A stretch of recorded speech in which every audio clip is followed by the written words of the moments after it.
headquarters of Ramsey Solutions, broadcasting from the Pods Moving and Storage Studio. This is the Ramsey Show, where we help you win in your life, specifically your money, and as it relates to your money, your work, and your relationships that are tied to that money. We want you to win. My name is Ken Coleman. I'm joined by my colleague, fellow Ramsey personality, George Camel. We're here for you this hour. The phone number is 888-825-5225. There's no easy way to say this. Our hearts are heavy. In the Nashville area this morning, it's now national news. Another school shooting. Lives have been lost. I'm not going to get into the reporting game because if I've learned anything, George, it's that the details are changing fast. And suffice it to say, another senseless shooting, and life is precious.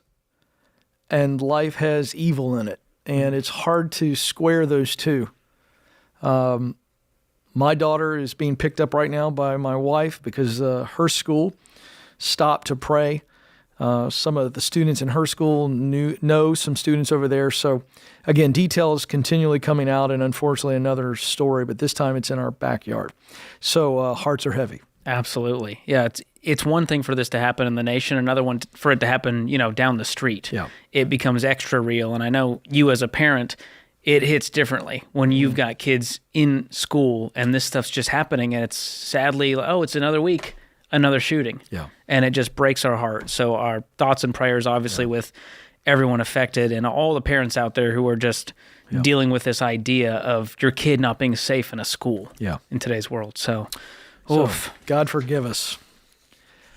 But we take your calls today because, unfortunately, life does move on. I'm glad I'm not in the news, Ken. I'll tell you that much. I am too. It's a tough gig. But we're here to help. And so here we go. Let's go to Rico in Milwaukee, Wisconsin. Rico, how can we help? Hey, thanks for taking my call. You bet. I got a simple question. So I have twin boys. They just turned 14, and they've been working for the past 2-3 years, just saving up money, shoveling snow, mowing lawns, and just working, hustling. And they're about to go in the actual workforce, and they've saved up a pretty good nest egg, each one of them. They have about $2,200 each saved in a savings account. Awesome. And so they watch Financial Peace with us because me and my wife are going through the university, and so they watch the videos. And they're asking where should they invest their money in, because they see the video where Randy talks about the two brothers, where one invested when he was younger, the other one did later, and they say they don't want to be the other brother; they want to invest sooner, and so they both want to know where should they put their money other than just the savings account they have. That's incredible. Well, you've done an incredible job as a parent steering them towards this. I assume these guys are living debt-free. They want to continue to live debt-free.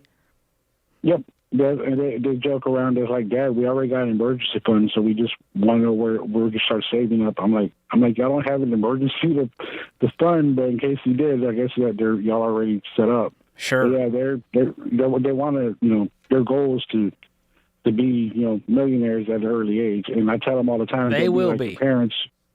Cool. And I tell them, don't be like your parents and be in debt at 40 years old. So like this way, you don't have to worry about it when you're our age. So. Well, here's the thing. Mathematically speaking, investing right now is not going to cause them to be a millionaire anytime soon. But that muscle is what's really important. So you could open up a custodial Roth IRA, and they can put their earned income into that. And you said they're entering the workforce. These kids are 14. Tell me about what workforce looks like at 14. Where we live, they actually could work like at the Piggly, the Piggly Wiggly, or like the local restaurants here. They can like work work there. So it's not like nothing too strenuous, but they can actually start having an actual job. Are they in school as well, full time? Yeah, they do full-time school, and then like during the wintertime here, they shovel snow around the neighborhood, and in summertime they cut lawns around the neighborhood. So that's how they kind of make their money. I love it. So a high-yield savings account is a great place to park all that money. And I personally, if it was my kid or I was the kid, I would not invest into the stock market right now. And here's why. They've got a lot of life coming at them in the next 4 to 6 years. When you think about buying a car, going to college, there's so many variables we don't know. And I don't want that money tied up in the stock market because they wanted to be millionaires. They're going to be millionaires. As soon as they figure out what's next and they start investing at 21 years old up through 50, they're going to be multimillionaires. But right now, there's just a lot of variables at play, and I'd be cautious about going all in on investing. All right. Well, thank you for the call, Rico. And why the caution? Well, because at 14 years old, you're about to get your driver's permit and you're excited. And so what happens when you have all your money in the stock market? You go, I got to get a car loan. I don't have any money. Yeah, you save up for prom, George. That That's worries what me. I'm facing this week. Prom. I forgot about prom. Yeah, it's like you got to save up for just fun life things is the idea, right? Or, Yes. I I want them to still be kids. And Yeah. so while it's great to invest a little bit of money, it's easy to turn that dial too far. Yep. And at 14, you don't have a dollar to your name because you're busy investing. I love that. What sharp kids. I love it. Jackson is up next in Tampa, Florida. Jackson, how can we help? Hey, guys. Thanks for taking the call. I'm basically wondering if my wife and I are in a position financially to go ahead and pull the trigger on a second vehicle. We currently have one and an electric bike. Okay. We got about 2 minutes, so give George the numbers pretty quick. Net worth is about $800,000. Bring home about $150 annually, and basically, I'm wondering if it's okay to jump into a nicer vehicle. I'm thinking like a Toyota Tacoma for maybe $30,000 or so, or if I should purchase something a little more hoopty and then upgrade that. What's your other car? At a certain time. It's a Honda Odyssey. We got a family of 5. What's that worth? $16,000 maybe. So what's wrong with paying $30,000 cash for a Tacoma? Well, I would have to pull it out of a brokerage fund. But I don't know if there is anything wrong with it. That's why I'm asking. If you've got the cash and you're not going into debt, as long as all of these toys, things with motors in them, don't add up to more than half of your income, which you just said you're pulling 150. Yeah. And so that would be 75 is your upper limit for that. And it sounds like you're not even close to that. Okay. Yeah. So even if I have to pull it out of brokerage, it wouldn't be a big that's not retirement funds. That's just a taxable brokerage account. Yeah. Yep, What were you exactly. investing for in that brokerage account? It's just mutual funds, S&P. Not You know what's mutual fun? funds, index funds. Having a Tacoma you paid cash for. Yeah. I would do it. Yeah, definitely no hoopty. Okay. But, if you're feeling like I don't want to spend 30, then what can you get? What kind of truck can you get for 20? You got options is Yeah. what we're hearing. I mean, you guys are debt free with an emergency fund? Yes. Yep. Dude, get the Tacoma. Yeah. This is what this plan's all about. You got freedom, you got options, you're doing it without debt, you're not setting yourselves back financially. Yeah. And this is what investing is for, so you can enjoy your life now and later. And you're doing it, man. Proud of you. Yeah, go get you one. I love a Tacoma. Do you like the Tacoma? If I was a truck guy, it'd be a Tacoma. Yeah, really? You know I love a Toyota, Ken. You do. I think I would get an American made, just me, because I'm a patriot. America. I want that thing to run till I run. Easy. All right. Hey, we're not going anywhere. Your call's coming up next. This is The Ramsey Show.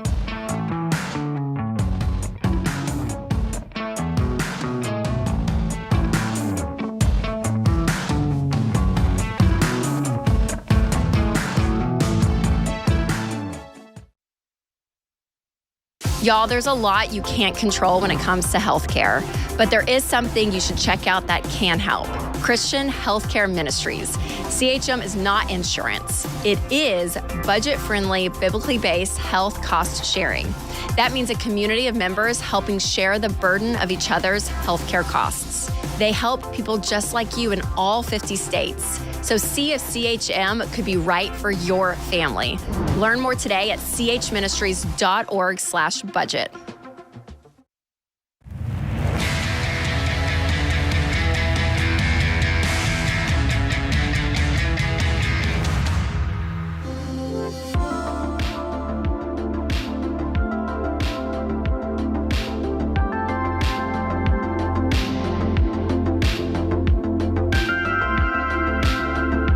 The Ramsey Show continues. I'm Ken Coleman, joined by George Camel, with a K, by the way. It's Coleman and Camel today. What are we covering? It sounds like a law firm that I would not hire. I know, it really does. Yeah, like Bad Suits, like one of those like injury lawyer commercials. Double lapel. Yeah, there's an actual camel in the commercial. That's what you Now would we're do. talking. Yeah. We're here to answer your money questions, of course, but I'm here. I'm the work personality. And so for decades, Dave has said that your income is your greatest wealth building tool. And I specialize in helping people make money because, George, they're doing something they're good at and they love. And we saw in our millionaire study, the largest millionaire study of all time, that 96% of millionaires loved their work. And that's what I do. So it plays into the money. So I'll take your work questions. You're feeling stuck. You got a really crappy leader. You're in a toxic environment. You feel stuck, not a ladder to grow. I'm here to help so that you're making more money and moving through the baby steps faster. So the bigger shovel guy, can we say that? I like that. I need a shovel when I host the show. I'll just bring it here like a big snow shovel. Feels aggressive. Is it a little aggressive? Yeah, we'll workshop Kind of that. lean it up again. Maybe want a tiny tool, just for digging some mulch. That's great. Well, tiny shovel for a tiny co-host. That's perfect. That's wonderful. Oh, that's terrible. I like to see you as the purpose guy. Thank you Because very people, much. they are craving purpose, and it's a luxury in today's world we didn't have 100 years ago. That's the truth. We went from survival to now we want to thrive. That's right. And you help them do that. That's right. And the money thing works with that. So let's go. Lori is in Cookeville, Tennessee, not too far away from us. Lori, how can we help? Yes, I'm just wondering how we can not continue to lose money so we can stay retired. Ooh. Okay, walk us through this. How old are you guys? I will next month be 62. My husband the month after will be 61. Okay. And are you both working? Are you both fully retired? No, we've been fully retired since 54 and 55. Wow. And I will, yes. So and we want to stay that way. Have you been bringing any income at all? No. So you're just pulling from Nope. your nest egg? Well, when we first started for the first year, we had some, but but just from our nest egg, from investing. What was the total nest egg when you retired, and what is it today? It was a little over $1 million when we started, and we're at $1,020,000 right now. We've lost like $300,000 in the last few years. Okay. Yeah, you said we keep losing money. What did you mean by that? Our investments keep going down. What are they currently allocated in? Stocks, mutual funds. January, we just got each 100,000 annuity, but that's all part of the total. Okay. And are you working with a financial advisor right now? Yeah, yes, absolutely. And we have an appointment to see what one that was recommended by Dave Ramsey on April 6th to see what his plan is. Yeah, my guess is one of our SmartVestor Pros, which is our financial advisors we recommend across the country, they probably wouldn't have put you in an annuity. Now, most of them are just junk. There's only one very specific scenario that would make sense for that. But as far as you losing money, what is a percentage that you've lost? Because everyone has lost money. 23. Okay. 23%. That's about right. I mean, the S&P 500 lost 18% in 2023. And so everyone across the board has seen about a 20-25% dip in their retirement accounts, which hurts. Okay. So we're not, I know other people have lost money, but yeah, okay. Well, that's not outrageous. Yeah, it's not outrageous. You're not alone. And then remember, we're telling other people who are not in retirement age, who aren't drawing from it, just hang on. It's a roller coaster. Right. Don't get off the ride. That's when you really get hurt. In your situation, the question that I've got is what is your fixed budget? Do you have a fixed budget you guys are really disciplined with? And what are you essentially drawing? Absolutely. What are you drawing in order to live? A year, $65,000. We are completely debt free and have been for years. We only have one vehicle. So you're drawing $65,000 from the retirement account, about 6.5% a year. What is your Social Security? Mine will be $812, and that will be basically our cost of living raise for everything that's gone up. That's right. You're not even old. You haven't even started drawing that yet, correct? Not till June. My first check comes in June, and my husband's the following year, which will be $1,400. Okay. So that's good perspective to have. My parents are in a very similar situation. They have no debt, and they can truly live off of Social Security, and so their retirement is just great. Yeah, and you guys have no debt, I assume? None. Love it. Okay. I'm going to throw something out here, George, and I just think that retirement is overrated. And what I mean by that is, I said this on my show today, I say it all the time. I think we were created to work. And I think that you can slow down, yes. Have a lot of freedom, yes. But I wonder in a situation like this where they go, you know, what could we do for 15, 20, 30 hours a week? They get to choose. They don't have to go to work. But if there's something that they enjoy doing that can actually make some money, I like that point. I like going back to work at your pace, at your choice, Lori. I really do, to offset some of this. Well, we live far away from family for a long time, and we have a camper we bought for $9,000. So we camp a lot near family, with friends, and the things we enjoy doing is just building things and, you know, hiking. So we don't just sit. No, we're healthy. Yeah. But my point is, if you like building things, maybe I'd make a little money on the side building things. And Ken's point is to alleviate some of the stress, because the key when the market is down is you want to take out as little as possible. Yes. Because what you're dealing with here is something called the sequence of returns risk. What that means is if you take the same chunk out this year while the market's down, it's going to hurt your ability to grow that money that would have grown in the future with compound interest. And so it'll shorten your time span to live off that million if you take the same amount. And so what you want to do is be as conservative as possible while the markets are down like this. So only take out what you need. If you don't need all $65,000, take out $40,000. And that will help this money to live longer as you live longer. And so that's what Ken's saying. If you can bring in 20 grand this year from part-time work that you love, that allows you to take out 40 grand from retirement instead of 60. Do we, and I guess our question is, should we be more in mutual funds? Do we have too many stocks and mutual funds? Because I would stick to mutual funds personally, which are highly allocated towards, you know, equities and stocks. And so within that, yes, but I would not be investing in any single stocks at your stage of the game. Okay. Or for anyone's stage of the game. I don't do any single stocks personally. I don't do any crypto. I'm all mutual funds, index funds, giant piles of stocks with the top companies. That's what you're looking for. Yep.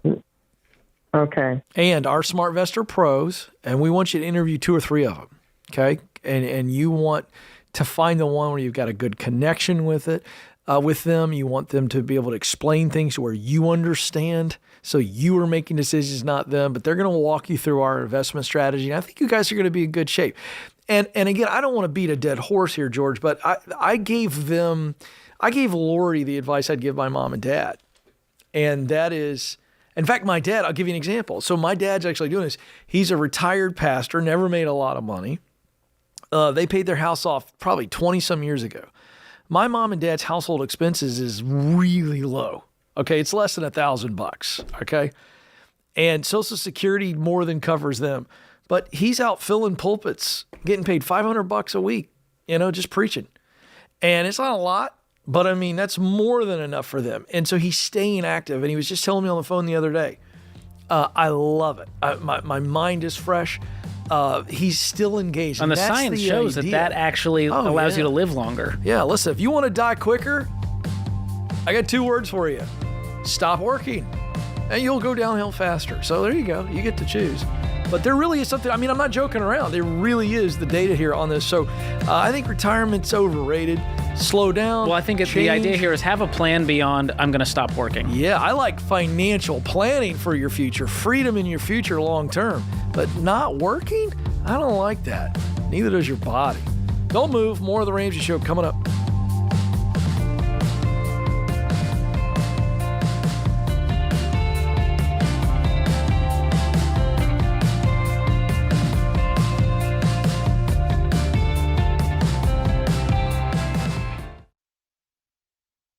Buying a home is one of the biggest decisions of your life. You need a partner like Churchill Mortgage.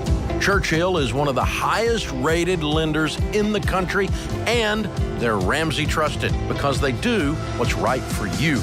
Churchill works with you to build a mortgage the Ramsey way, one that doesn't bust your budget, sets you up for financial success, and helps you get out of debt faster.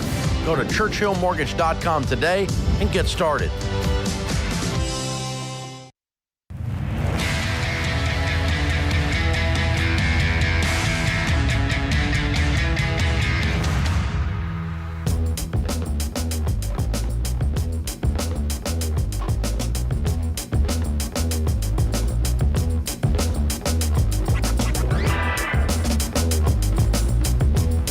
Welcome back to the Ramsey Show. I'm Ken Coleman. I'm joined by my colleague, George Camel. We're here for you this hour, 888-825-5225, taking your money questions and then your work-related questions that may be affecting your money.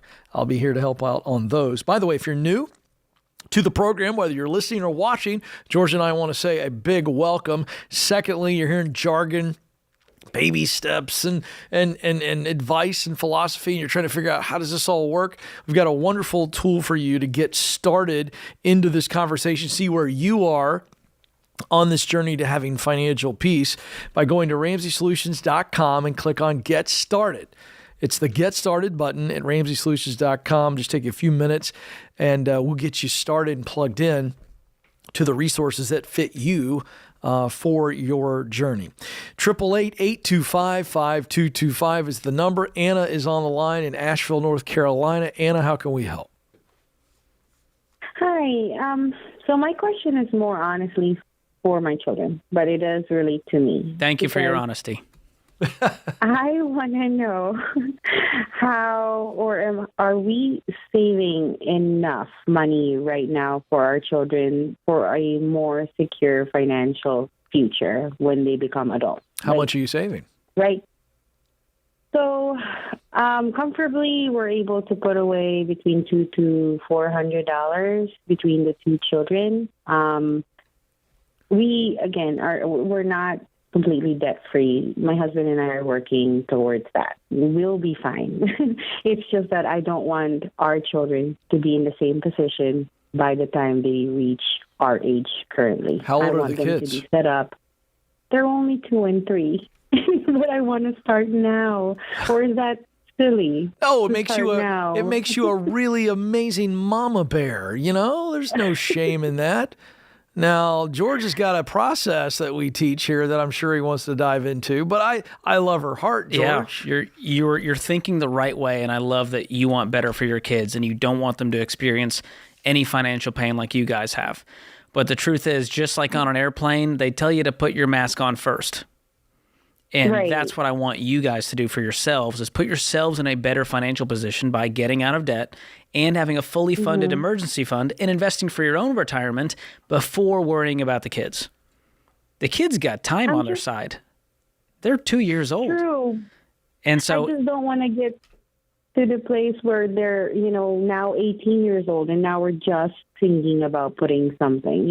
Like I said, we're okay. We're living I want you to be comfortably. better than okay. Right. Okay. I don't want you to just be okay for the next 16 years, and we don't know what the future holds. What if your kids don't go to college? There is a 100% chance Anna needs to retire one day. There is a 50-50 chance the kids go to college and graduate. Yeah, that may be changing even as we speak. And the data is showing that that's even getting skewed. Yeah. So how much debt do you guys have? So, mortgage is $330. Cars between the two cars is $35,000. Credit cards is $18,000. And then between my husband and I, student loan $40,000. Okay. That's What's your household all in income? all. Right now, $145,000. Awesome. What do you guys do? So I'm a health advisor, and my husband's a network engineer. And again, we're both stable, no fear of losing our jobs. Honestly, we just got busier in the pandemic, both of us.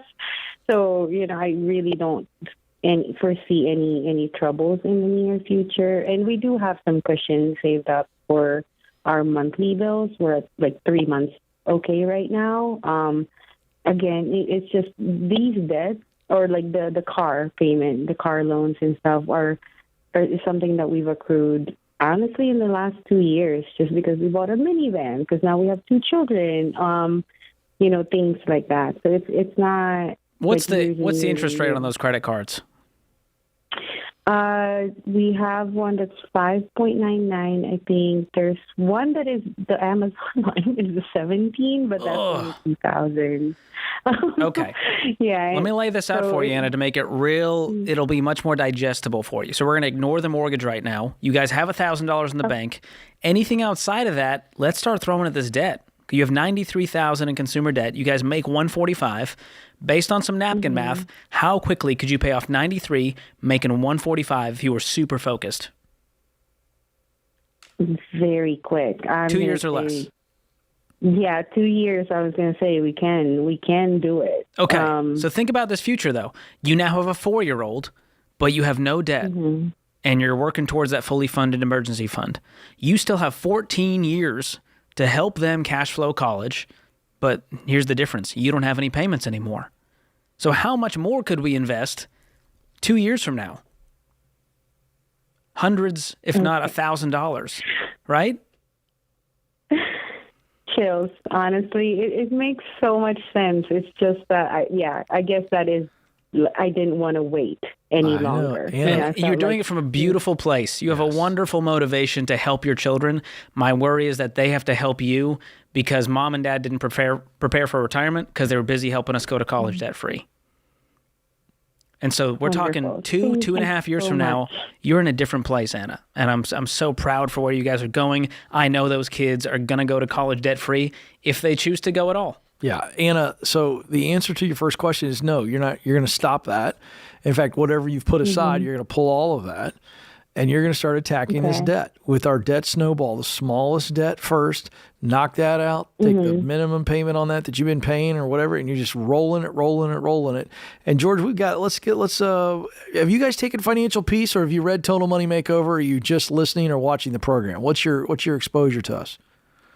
Honestly, I just saw a couple of videos on YouTube today, and I saw the phone number. So I called, and I wrote down Baby Steps by Dave Ramsey. I was thinking of buying the book so I can read it. Well, you don't have to buy them today because you're the greatest mom that is on the planet. We're going to give it to you. So, George, what are we giving her?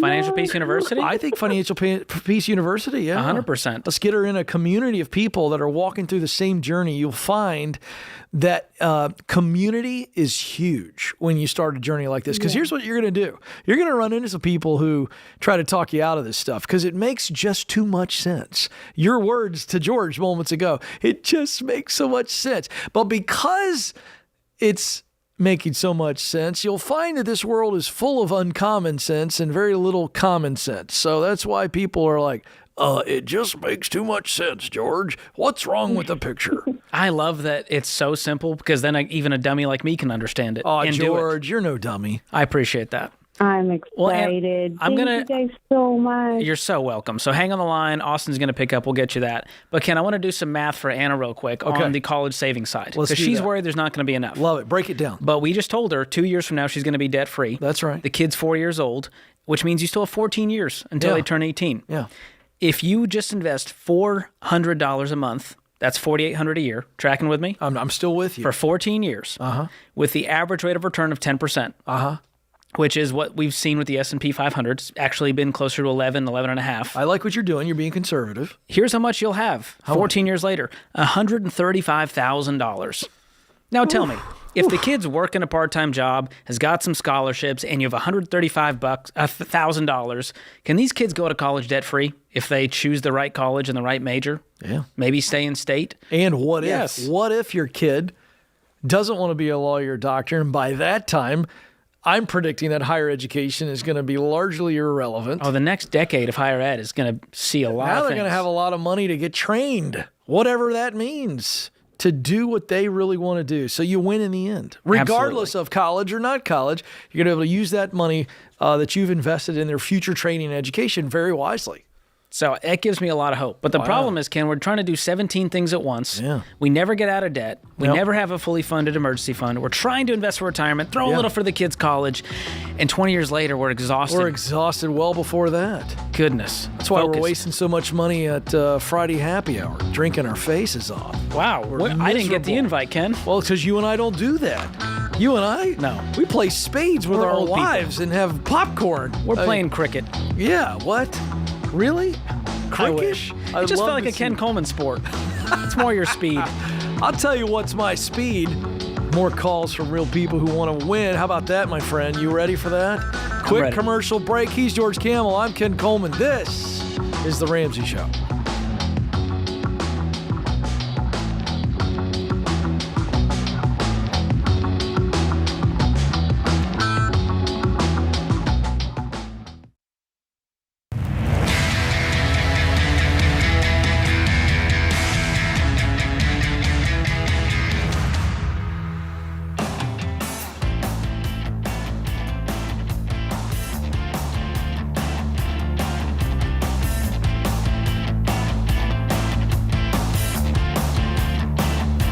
Welcome back, America. You've joined the conversation here about your life, specifically your money, your work, and your relationships, as they all come together for you to live the life that you desire to live. I'm Ken Coleman, joined by George Camel. This is The Ramsey Show.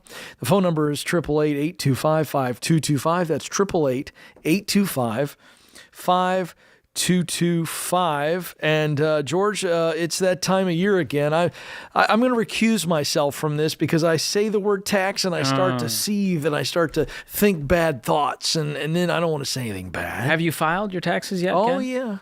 I file them as soon as possible. Me too. To get them over with. Because it looms in my life, and I like to get it over with. I don't like thinking about the government taking my hard-earned money. Don't get Ken started. No. But we do get a lot of questions about taxes, and it's confusing. And so to help you get a better handle on them, let's unpack one of these questions from our listeners. Are there penalties for filing a tax extension? Well, here's the deal. There is no penalty for filing a tax extension. It gives you 6 extra months to submit your tax return as long as you file your extension by tax day. But here's the deal. Even if you file an extension and you owe taxes, you still have to pay your taxes by the deadline on tax day. If you don't, you will get hit with late fees and penalties. So avoid that. So here's how that works, Ken. When you request an extension, you've got to estimate your total taxes owed and compare that to how much you paid in federal taxes during the year to see if you have a tax bill. But look, if you're going through all that hassle, you might as well just go ahead and file your tax return. You've done half the work already. Why not? It's figuring out what you owe. And you can file your taxes or file an extension through tax software like our very own Ramsey Smart Tax. So if you want to do that, go to ramseysolutions.com/smarttax. It's easy to use. There's upfront pricing, no hidden fees like the other guys, and it's only $24.95 right now to file your federal return. Again, ramseysolutions.com/smarttax. If you're watching on YouTube or television, wherever this might be, look at the face you got there on that little lower third. Yeah, they've been using my image. You look really happy to talk about taxes. I guess they thought, how do we get more people to file their taxes? George's face. Look at that face. I mean... It's a face only a mother could love. I'll tell you that much. Well, I love the Oshkosh Bagosh denim jacket. That looks fantastic. Thank you for noticing. Yeah, that's well played. Well played. Where do you shop these days, Ken? The AARP store? I didn't know they had. There it is. Folks, we're wide awake now. We're moving. We really do love each other, but it takes us a few segments to get snarky, and now we're ready. We're like the old guys on Sesame Street up in the balcony, just commiserating. Well, that's the Muppets, George. But Same thanks thing. for playing. Same thing. All right. Back to the show. Courtney is in Chicago, Illinois. Courtney, rescue us. Save us. How can we help you? Hello. I have a question. My question is, I just filed my taxes.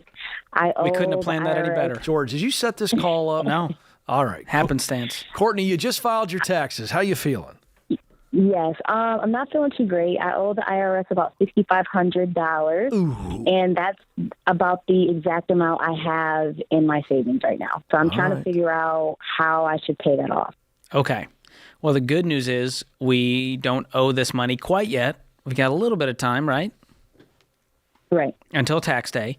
Are you getting any paychecks from now until then? Yes, I am. Okay. What will that amount be? Do you have any idea? I get around like $1,900 per check every 2 weeks. Okay. After taxes. So we'll have 2 more paychecks through tax day? Yes. Great. So can we use that money and still get by? On April 18th, $5,500 comes out, and you still have $1,000 to your name and some money in checking? Yes. Well, I have a separate account for that $1,000 because I was reading one of the books, and my mom told me about the show. So I actually have $1,000 in a completely separate account that I haven't touched. And then you have $5,500 in another account. Yes. Mm-hmm. That's perfect. So we're going to go ahead and just use that money, and it stinks because you worked hard to get that $5,500, didn't you? Yes. But think about it this way. You owed that money. It would have come out of your paycheck if we had our withholdings correct. And so it was just some, math that wasn't finagled quite right. So don't get down on yourself. That's exactly what happened. Just adjust your withholdings if you want to avoid the giant tax bill next year. And you can do that with your W-4 form through your employer. Now, I want to add something here, George, because this type of thing has happened to me before, years and years I've ago. been there. And even though I had it set aside and I was able to make it happen, and you just walked her through the options, Courtney, I got to tell you, I'm the type of person, I hear something like this and I go, all right, what can I sell? How can I make some extra money? How do I avoid dipping into How do this I avoid, that's as right, much? dipping into my current accounts? If I can offset it, even $500, $1,000, $2,000. Courtney, I just want to at least challenge you to consider, what can you sell? How can you make some extra money between now and tax day so that you're not taking as big a hit? That's what I would be thinking. Right. Okay. You know? And then just cutting expenses. Hey, what can we cut in the next few weeks that's coming up? Maybe a subscription, a thing we were going to do, our grocery bills. Let's shop what's on sale. Let's eat the leftovers. Hey, we have a neighborhood yard sale coming up, Courtney, in my neighborhood. If you want to make the drive down to Franklin, and you can set up a little table I'm pretty beside sure Stacy and the I. gas money she would spend driving from Chicago to Nashville wouldn't be worth it. I didn't think about that. But I'm trying to be good idea. innovative here, George. I would go to your yard sale. Well, I wouldn't let you in there because you'd be criticizing all my prices. You'd be walking up to people going, that's overpriced. I would I haggle got the a George heck out of you. Camel hack here that'll save you $5 or so. I'm going to wear a fake mustache and show up to your yard sale, Ken. As opposed and to the haggle. beard? Yeah, well, it's not really great. I could do better. Okay, all right. I like to see that. Let's go to Leo now. Wow, we're staying in the Windy City area. Chicago's popular today. Let's go to Leo. Leo, how can we help? Yeah, thank you for taking my call, gentlemen. I actually had a question in regards to I have a major home repair that I have to do for the house, and I'm just looking to see how do I go about that. If I take out a loan, do I? What's the just repair? save up for it? What's the repair, and how much is it going to cost? Sure, it's the repair is going to be for our septic tank system, and yeah, those are a little bit pricier. Yeah. I'm getting quoted around $20,000 to $30,000. Ouch. For the first 2 or 3 that I've called. I do have 2 more estimates coming up. And we're on baby step 2. Me and my wife are expecting our first child in a month and a half. So we do have around $6,000 saved up so far, but do we take out a loan? I have no idea what to do. How urgent is this? Well, it is quite urgent because the more we put it off, the more damage we could do to the home and with the sub pump and everything in the basement.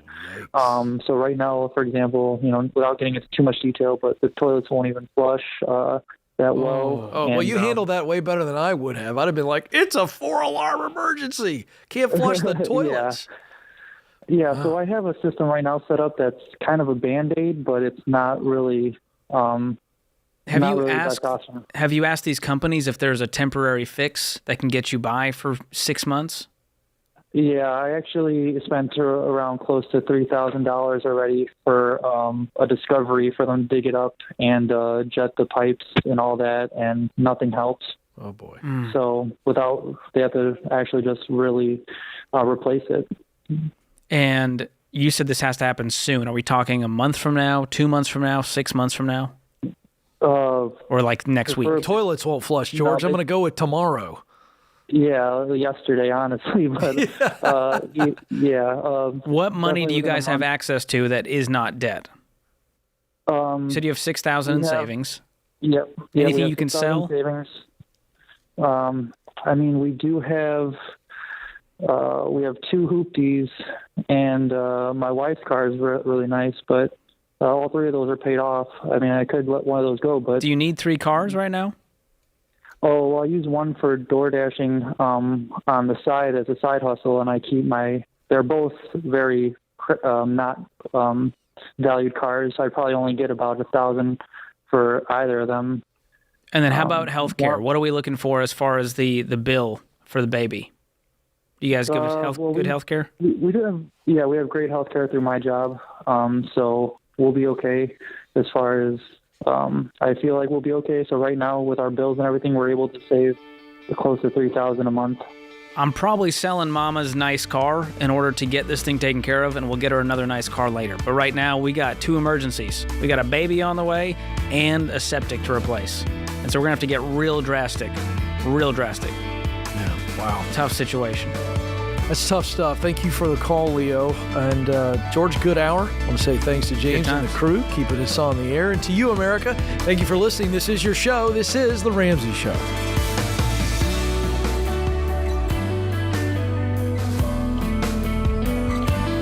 Hey, it's Ken. If you love the show and want a deeper dive on your money journey, we have a weekly newsletter that gives you trending and helpful articles and tips on following the Ramsey way. Go to RamseySolutions.com today to sign up for our newsletter. Again, that's RamseySolutions.com to sign up for our weekly newsletter.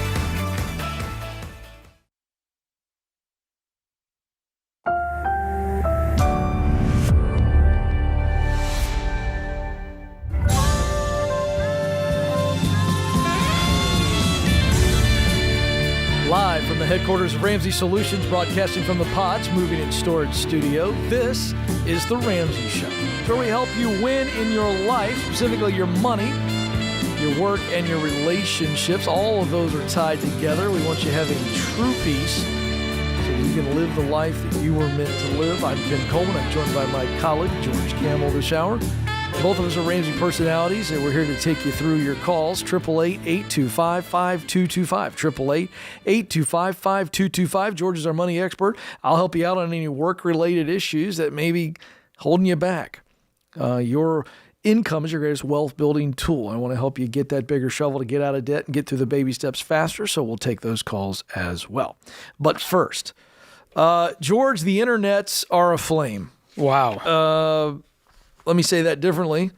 YouTube, all the social media, everybody's freaking out about the latest round of negative news. I'm not freaked out, just for the record. I know you aren't, but we'll tell people why. Okay. So the source here, and we want to just give a brief amount of perspective, because the news exists to freak us out, scare us. They want pearl clutching, hand wringing. It makes for good ratings, George, and then they can sell those ads for a little bit more money. So the latest is freaking people out about our financial future, specifically the dollar. All right. So you've got, Putin, Vladimir Putin, Mr. Russia over there. And you got Xi Jinping, who is the Chinese premier. And now they're hanging out. A 3-day summit. They're in cahoots, George. I don't like it. I don't like it either. And so you got Putin and Xi Jinping hanging out. And they're talking about an alliance to threaten the U.S. dollar. And you want the direct quote from Putin on this? Anytime we can hear from Putin, I like to hear from him. I'm tempted to try my Russian accent, but I think I will offend all people groups in doing so. Well, if you die mysteriously this evening, we will know why.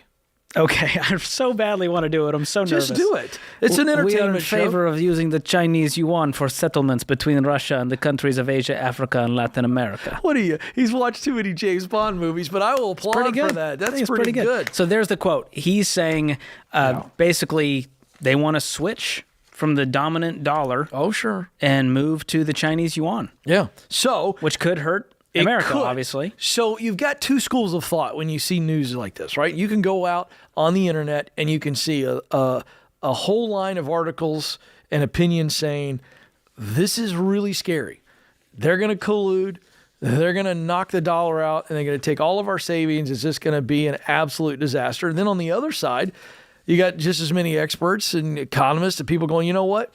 If that were to happen, it would take a very, very long time. China can't do it. They won't do it because they own most of our debt, which that part is true. So the point we're making here is we're not taking a position on one way or the other, and we're certainly not going to predict doomsday, okay? What we are going to say is you can control certain things. And you not having debt, let's start there, George, is a good thing. Oh, absolutely. So let's talk about the consequences if this ever were to happen, which, by the way, we've got an MSN piece here saying plans by Russia and China to challenge the dollar on the world stage are going nowhere. Experts say Russia's fragile economy and China's capital controls make both of their currencies less appealing. If that gives you any peace. Right. Now, let's talk about some of the consequences if the U.S. were to lose its world reserve currency status. So firstly, the value of the dollar would likely decrease, which leads to higher inflation. Nobody wants that. And even higher interest rates. Right. Now, here's the interesting part. If you get out of debt and you no longer need to borrow money, interest rates don't affect you as much, do they? Right. Now, and so that's why you're saying get out of debt. Yeah. And I do want to point out, though, George, because this is real, if the dollar were to be devalued because it was no longer the reserve currency, your dollars would become pennies. Now, that is a real – now, again, whether or not this happens or not, but it's not just the interest rates and everything else. It's the value of your money would decrease. Where it's now $38 to get a gallon of milk. That's a scary scenario. That's real terms right there, where you think inflation is high now. Okay, so, this is a tenuous idea. What could happen could really freak you out. Oh, absolutely. So again, back to the way we teach in our lifestyle, right? So if you've learned to control your expenses, but this is, by the way, George, you got to be careful here. I got to bring this up. This is the kind of stuff that doomsday preppers, they really jump on. They're like, you got to have 400 cans of green beans. You got to have and them. you got to invest in silver and gold all day long. But here's the problem with that advice. I'm glad you brought that up. The silver and gold are tied to the dollar. So it's not like you just skip the whole, if the dollar crashes, I got a bunch of gold in there, Hills. That doesn't work. It's tied to the dollar. And so this is the type of thing where there's only so much you can control, and you not having any debt, you not relying on the federal government to bail you out is a good position to take. Oh, absolutely. And the Washington Post article goes on to say, America's politicians have gotten used to spending seemingly without any concerns about deficits. And that is another piece of this puzzle, is America's got to get on the debt snowball. They really do. Smallest to largest, let's go. Now, you know what? I'm glad you bring this up. Because this is both sides of the aisle here. I want to be an equal opportunity offender. What can the average person do about the potential devaluing of the dollar? I don't mean to be cliche, but it's one thing. You only take care of your house. No, you vote. You vote men and women in there who will go, you know what? I'm going to run on eliminating the national debt. I mean, forget the rest of politics. Has anyone ever even attempted No one's to run attempted on that? to. Let's just imagine for a second if the American people, a huge swath of the American people said, all right, they're going to run on one issue alone. Forget about all the other issues that are important to you. Boy, I just offended a bunch of people. I just said, what if?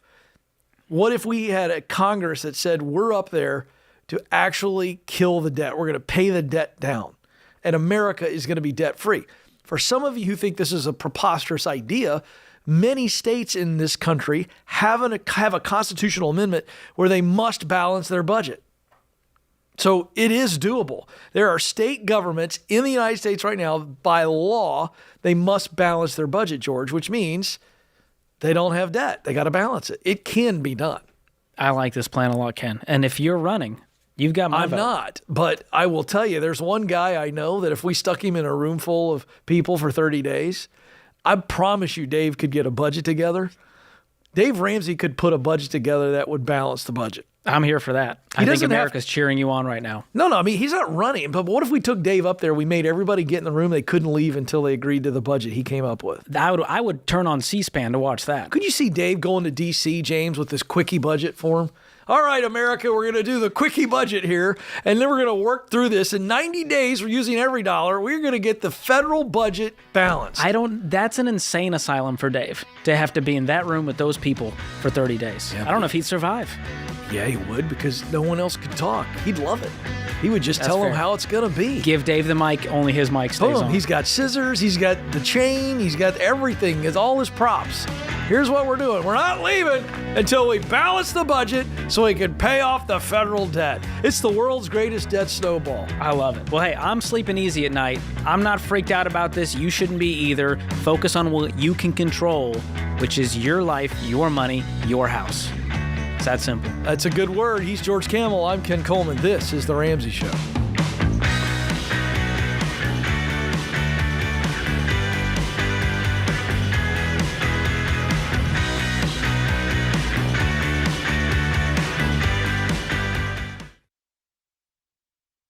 We've been doing business at Ramsey for more than 30 years. By now, we're a well-oiled machine, but it wasn't always that way. Yes, we've always had a vision, always had determination, and a drive to help people. But what we didn't have was one central place to access all our numbers so that we could get further ahead or quickly see when we needed to pivot. We were always jumping back and forth between different systems and spreadsheets. So when NetSuite by Oracle helped us wrangle our revenue, inventory, expenses, and more into one place, It was a game changer. And NetSuite's #1 cloud financial system can help your business gain the same visibility, because businesses thrive on timely data. And NetSuite's real-time analytics can help your business have immediate access to your numbers daily, so you always know where you stand and you can move quickly. So go to netsuite.com/Ramsey today and set up a free product tour. That's netsuite.com/Ramsey.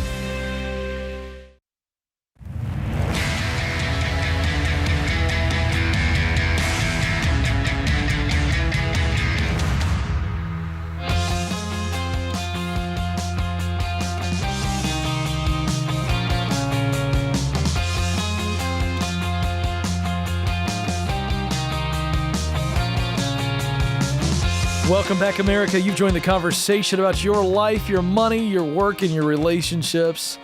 This is The Ramsey Show. I'm Ken Coleman. I'm joined by my colleague, George Camel, today, and we are here for you. 888-825-5225, 888-825-5225.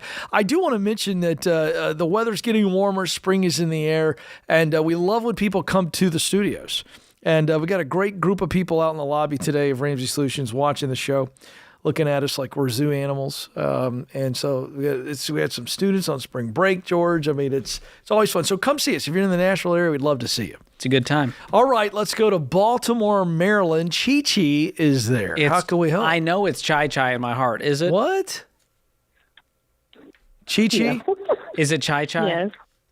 It's Chi-Chi. I apologize for George. He's not hooked on phonics. So let's just put it that way.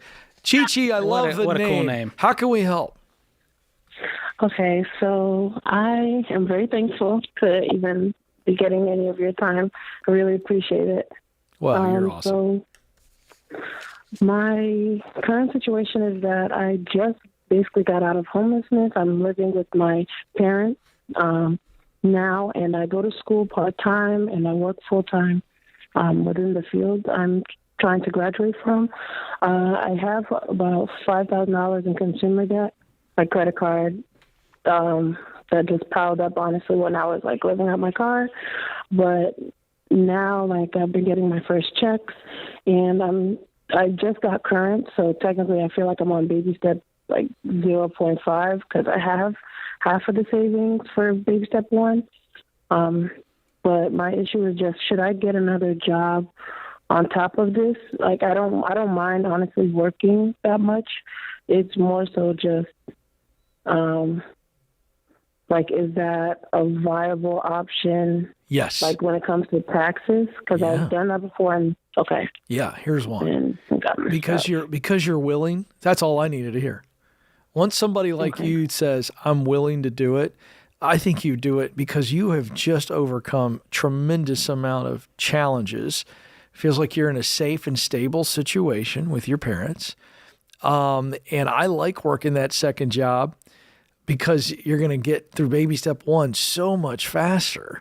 And then you start tackling the debt, and you only have $5,000. Is that what I'm understanding? That's that's all you've got? No, I have 35 in student loans. Okay. But even at that, even 35,000 on top of the 5, so 40,000, you can pay that off before you know it. And you talk about a rebound in your life and momentum and accomplishment. And I think working hard and not having any time left for just about anything other than sleep, I think it's the best thing for you right now. I really do. I would absolutely do it. What are you going to school for? Okay. I'm going to school for information systems.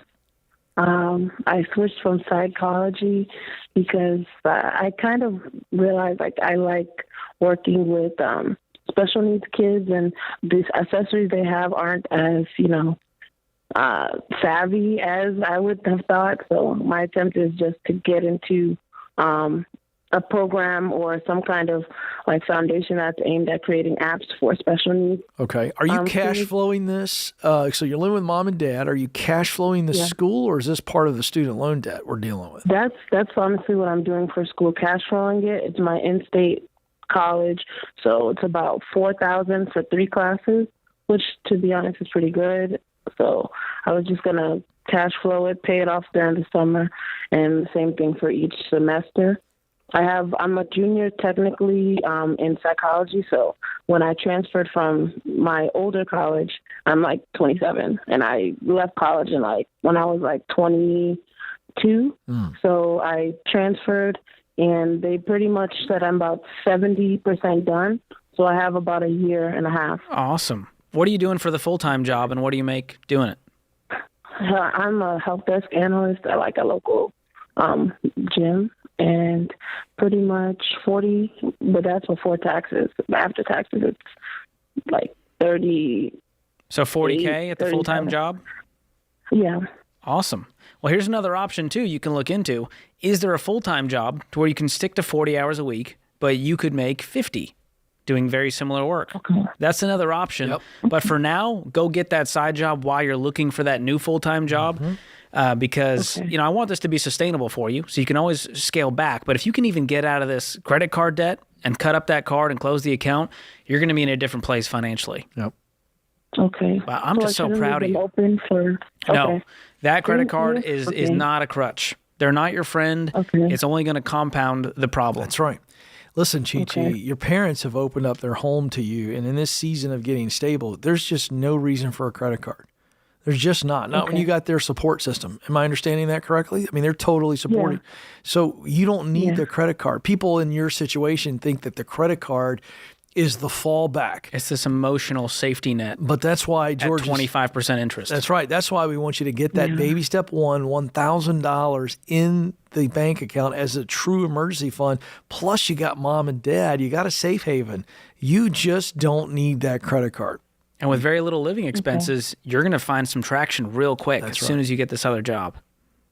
Okay. I definitely will find something. You're incredible, Chi-Chi. Yeah, Chi-Chi, listen, we're really proud of you. I love that you got your head up high, shoulders back, and you have decided to move on. And I'm telling you, George, I've seen it time and time again. It doesn't always have to be money related, but when someone can come out of a season of, let's just call it a storm, and make progress, whether that be, again, physically, mentally, spiritually, certainly financially in this case, it is such a momentum builder to go from I was here and now I'm here, and there's that sense of accomplishment and working until you can't work anymore and you're falling into bed and all you're doing is either studying for your future, learning for your future, and working for the now so that the next is what you want it to be. I mean, that's a good prescription for somebody who was homeless. Oh, yeah. Activity, baby. Activity that's showing me results day in and day out. There's a certain sense of belief, and then the confidence follows the belief. It's like, okay, I believe I can get there, and as I see myself making progress there, the identity changes. Haven't you seen that? Yeah, well, and what Chi-Chi just did was move from victim to victor. And she could easily have been like, well, after what I've been through, Ken, I've got to... No, she got up, and she's fighting every single day to do work that matters, get the education she needs, get the support she needs, work as much as she needs to provide for herself. And that level of belief where you have an agency, we call it locus of control. Yeah. You have this sense of agency over your life that I actually do control things. Yeah. Life doesn't have to just keep happening to me. Yeah. And what she did is incredible. I don't know how anyone listening has an excuse after listening to her inspirational story. Yeah. And, we were talking about this, and you deal with this a lot. People feel like that credit card is the emergency fund. But I just don't see any data, and I doubt you have either, that flies in the face of the conventional wisdom we've given for decades, which is the $1,000 emergency fund. It's going to cover most emergencies. Yeah, it's the ankle biters. And for the rest, we'll deal with those as they come. But traditionally what happens is you end up using the credit card as a crutch. And at 25% interest now, as the interest rates keep rising. Is that the average right now? We're seeing 20 to 25% APR. And it's crushing people because people, just doing the math on that hurts your brain to go $5,000 at 25% interest. And it keeps climbing every month because you make the minimum payment. Yeah. These people are not your friends. Up. They're snakes. Yeah. And you play with snakes, you get bit. And so the best way to do it is to just remove that option from your life and go, if I don't have the money, I've got to figure it out. We got to get creative. We got to sell some stuff. We got to go to work. Yeah. And there's just such a sense of accomplishment, even when you're working hard. We've seen it many times on this show with the Debt-Free Screamers, just working insane hours something you just didn't think prior to a journey like this gazelle intensity we talk about. You didn't think it was possible. But when you have a deep why, man, it changes everything. You're willing to do it for a season. It really does. Hey, I'm so excited about your future, Chi-Chi. Thank you for sharing just a little bit of your story with us. You are tremendously brave. You are on the way up. The best is yet to be. Thank you so much for calling into the show. All right, we got to do a couple quick commercials. We'll be right back. Don't move. This is The Ramsey Show.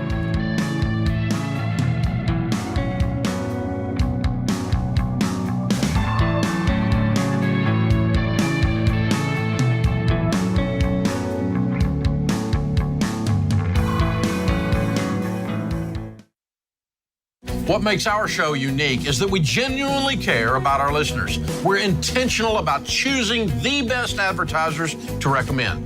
Blinds.com is no exception. They offer high-quality window treatments at unbelievable prices, and they make it simple to shop blinds, shades, and interior shutters with easy online ordering, free shipping, and a guaranteed perfect fit. Go to Blinds.com and take advantage of this week's special savings.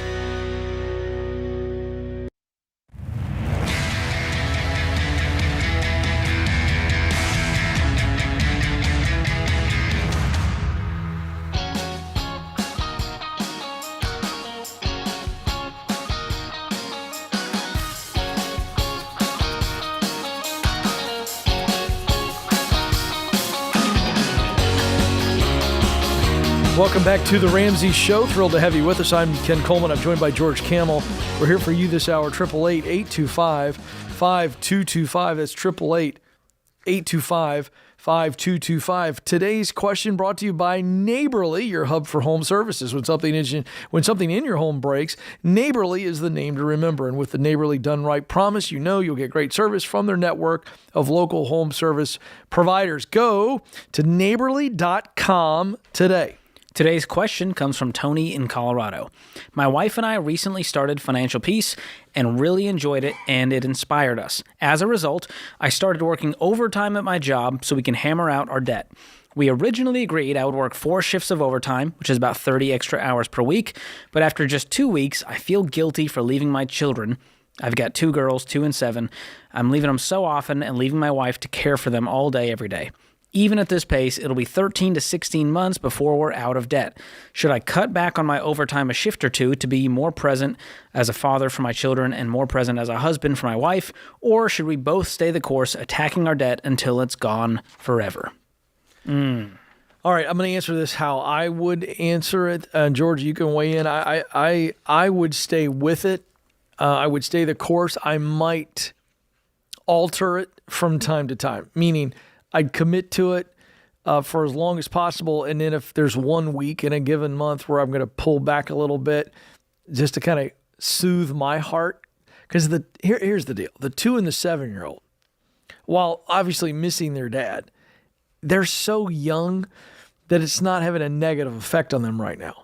So that's why I'd stay the course. But if you get to the point where your heart is hurting, and I've been there, where you want to see your kids, maybe a couple of nights in a week, you dial back so you're not still doing the 30 hours, I believe it was, per week. Maybe I dial back to 25 1 week, all so that I can spend a little time with them. That gets my heart kind of full again, and then I get back at it.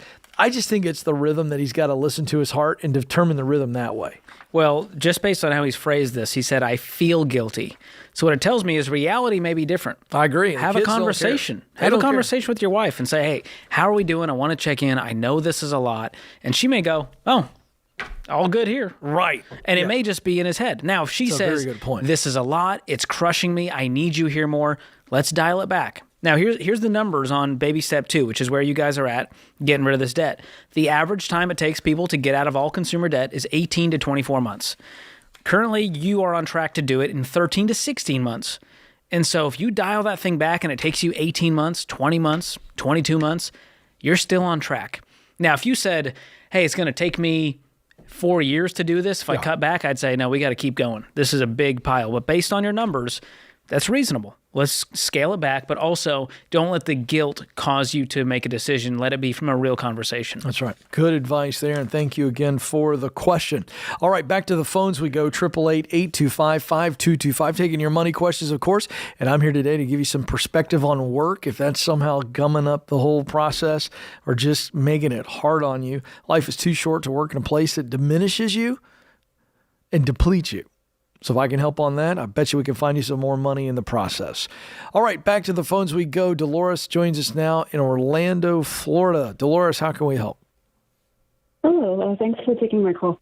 I had a question about my mortgage, and also I'm trying to figure out how to allocate the money that I have left over after doubling up on my mortgage. So I've already, I have my fully funded savings. I already, I don't have any debts. So really, I'm just at the point now of trying to pay more for my mortgage. So once I pay double, I'm actually at a little over that point that you say. I think it's 25% of the monthly amount of your income. And so I'm trying to, I'd like to do some updates to my home, but it's very difficult for me to justify taking the extra money I have and not putting it towards the mortgage and actually putting it towards doing the home or doing anything to it.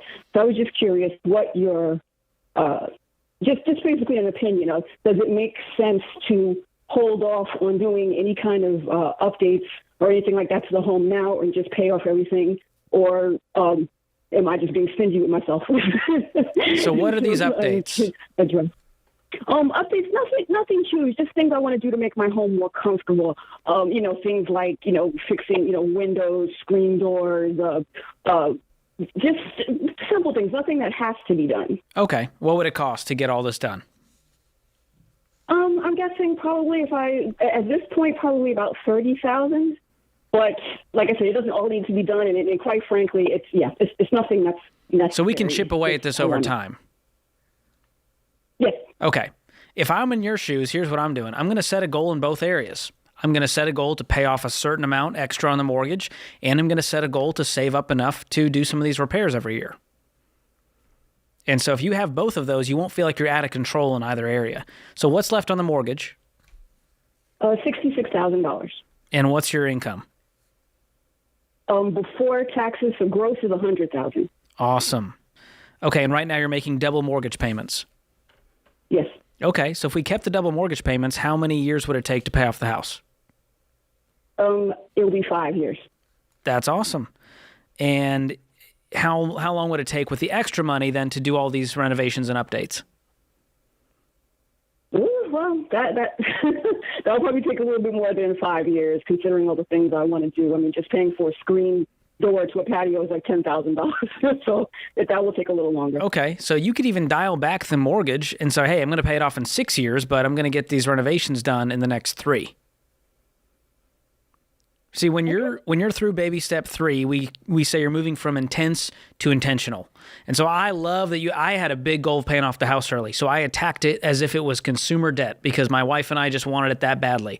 But if you're saying, hey, I really would love to be a little more comfortable, I've worked hard, there's nothing wrong with slowing down that home process. The key is we pay it off early, we retire with no mortgage. That's the goal. And you're going to get there, so we're just arguing over, a year or two at this point.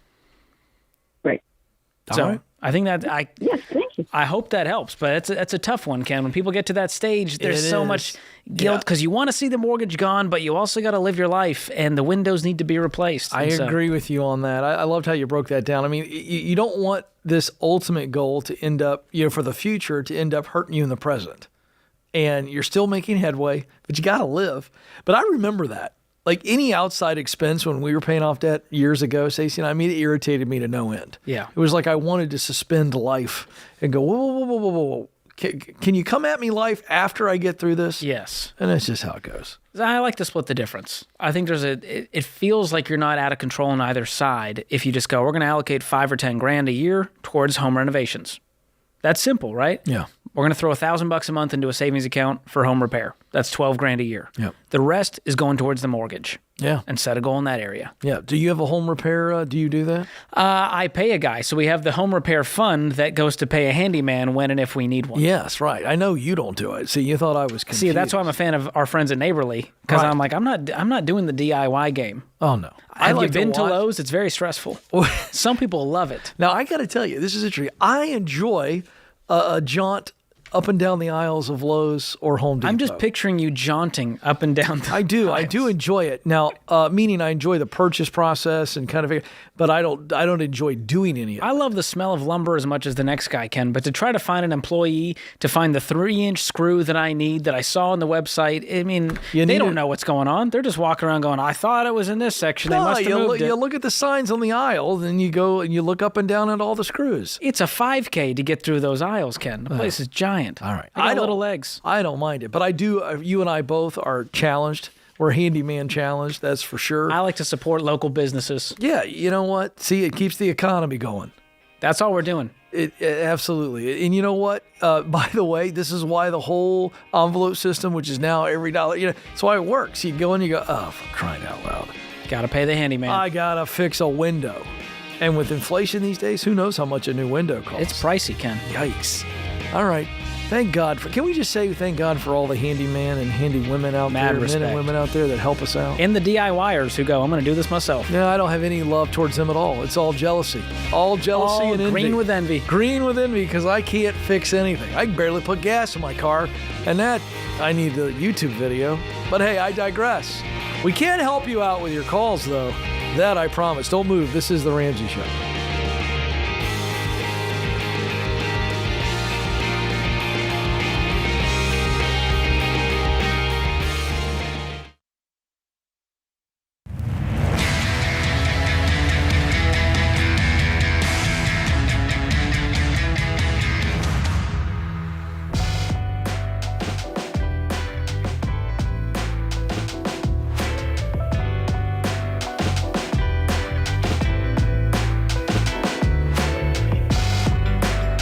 Welcome back to The Ramsey Show. I'm Ken Coleman, and I'm joined by George Camel.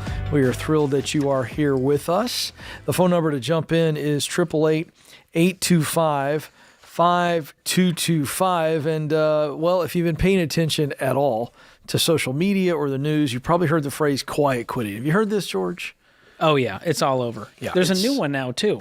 A Bare Minimum Monday. There it is. I knew you'd know. Yeah, it's all about I'm going to do just the least amount possible to get a paycheck. And it's kind of pathetic. It comes from the anti-work movement. It does, George. It does. Where they indeed. go, all work is unethical. We shouldn't have to do this. That's right. Employers are scum. Yes, the government, please take care of us. And boy, that never ends up well. It's exhausting. But I digress. So here's the thing. What if you could actually do work that you looked forward to?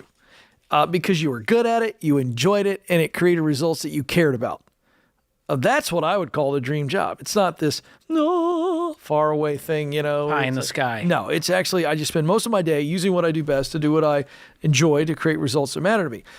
I call those 3 elements talent, passion, and mission, and it's the key indicators that we give you in the Get Clear Career Assessment. This is an assessment we created about 15, 18 minutes, and you're going to get a detailed report on what you do best, think talent, and then what do I love to do? This is work I'm passionate about, and then what motivates me? What gets me out of bed on a Monday morning? That's what the assessment does for you. It puts it all into a purpose statement, along with your detailed report, so you can begin to see what your professional future could look like where you're making a lot of money and experiencing a lot of meaning. You can get it right now at RamseySolutions.com/getclear. That's RamseySolutions.com/getclear. That's the Get Clear assessment, so check it out. All right, the phone number is 888-825-5225. Let's go to Candace, who joins us now in Huntsville, Alabama. Candace, how can we help? Hey, I'm 24 and I'm halfway through baby step 2.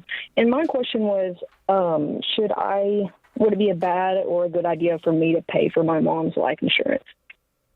And why are you wanting to do that? She just kind of lives a really volatile lifestyle, and I'm just kind of worried, like, if something does happen, like she has a lot of debt and just she won't get it for herself. I mean, she's borrowing money from her children half the time, so. From you? Yeah. Why are you letting her continue to borrow money if you don't think she manages it well? Well, here recently, she always pays it back, and but here recently I have set that boundary, and it's no longer happening. So why is life insurance the next step? I honestly just a lot of stuff's happened recently, like with just in her life, and I was just wondering if like she kind of needs it. So I'm like, I guess I just want to be protected, I guess. Who's reliant on her income? No one, I guess. So she doesn't need insurance. The point of life insurance is to replace income. So a spouse or a child that's I didn't know if it was. Oh, sorry. I just didn't know if it would cover or if her debts would be our responsibility. No, they won't be unless you co-signed on them. So no one's co-signed, right? No. Okay. So this would all get paid out of her estate if and when she passes. But it's not going to get passed on to you. The creditors can't come after you and say, well, you're on the hook. You didn't take out the debt. Oh, perfect. Okay. I just didn't know because, I guess her beneficiaries are my sister and I, so I was worried. No, that's good. Glad you called. But listen, she took out the debt and that would die with her. So you don't have to sweat that. Now, as the beneficiaries, you would just get nothing or less if she owes a ton on her estate and it gets taken out of her, retirement accounts to pay it. But you're not on the hook for this. She doesn't have any of that. Yeah, that's the thing. So you're not really the beneficiary of anything. Now, she can get life insurance, but I don't think she's going to do it, and you would need her consent to do it, and you would need to be an insurable interest according to the insurance company. And is she in good health? Okay. Not really. So she might have a hard time getting life insurance. Yeah, we got a few quotes, and it was anywhere from $100 to $300 a month. Okay. Due to her age and just the lifestyle. And if she wants to get a small policy to cover her final expenses, funeral, things like that, that's fine. But you've got to have the conversation with her. It's going to be hard to do it. We have. And that's kind of the whole reason I asked is because I'm like, if she's like so bad with money, I feel like she would take out the life insurance and then just stop in 7 or 4 to 5 months or a month. I just don't think life insurance is going to change her behavior at all. And that's the root of this issue. Right. So that's true. I would help her get on her own financially. I would set up a boundary and say, Mom, we can't let you continue to borrow money. We want to support you in any way we can, but it's not going to be financially. We can't do that. Right, yeah. And so that's a hard conversation because she's probably going to have a hissy fit. Yeah. She's been using you guys as the bank. I mean, she did recently. Yeah, I mean, that was the response. I'd be done with it. Man, I just can't. I'd say, Mom, I love you too much to let this hinder our relationship, and letting family borrow money like this is one of the best ways to destroy it. But sure. Let me tell you something, Candace.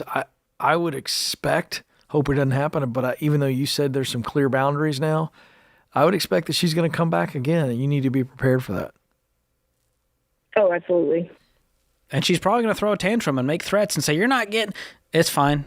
I love this relationship with you, but it's not worth it if I've got these weird financial strings attached. Yeah, that's tough stuff. That's really tough. Setting those boundaries up, getting parents to manage their money well. Yeah. Oof. Yeah.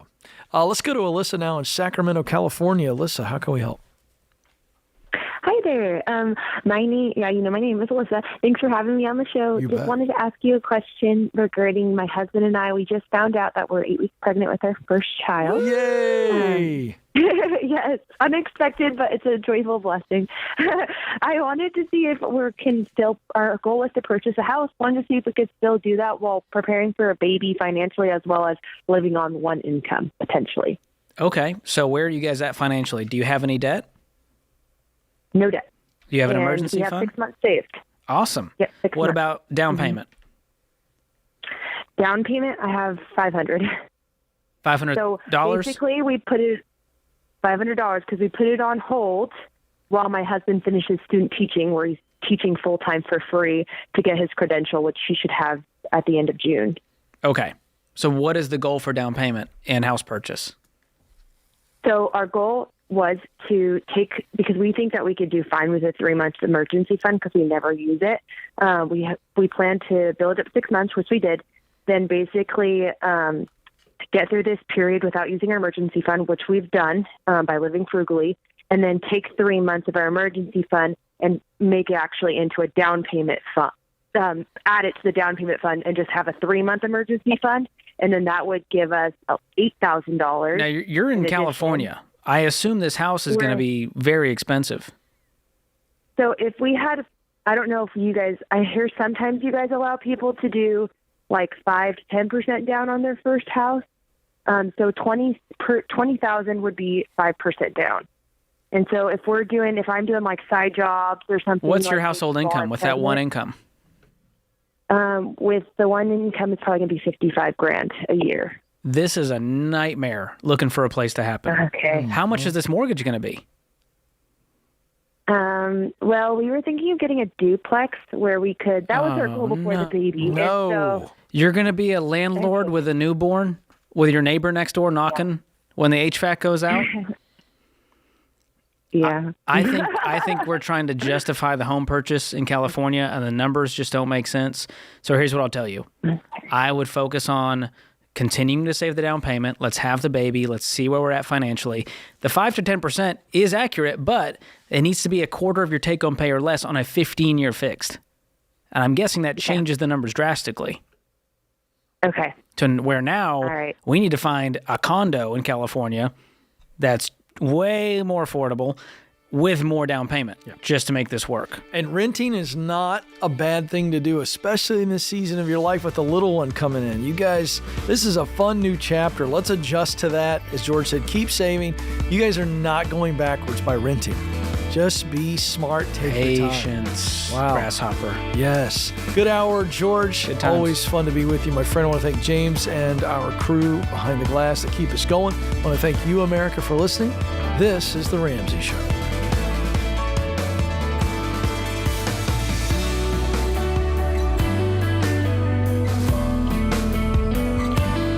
Hey, George Camel here. If you love the show and you want a deeper dive on your money journey, we've got a weekly newsletter that gives you helpful articles and tips on following the Ramsey way.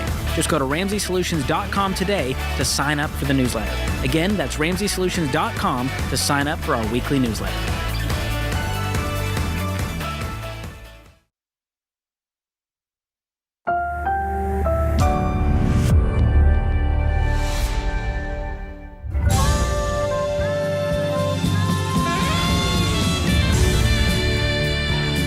Live from the headquarters of Ramsey Solutions, broadcasting from the Pods Moving and Storage Studio. This is The Ramsey Show, where we help you win in your life, specifically your money, your work, and your relationships.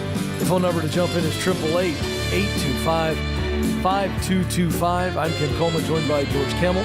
George is our money expert this hour, and I'll be helping you out with work-related issues so you can make more money, move up the ladder, or get out of a toxic environment, or start that company, that side business that maybe turns into that dream job one day. So we'll take all of those questions and more.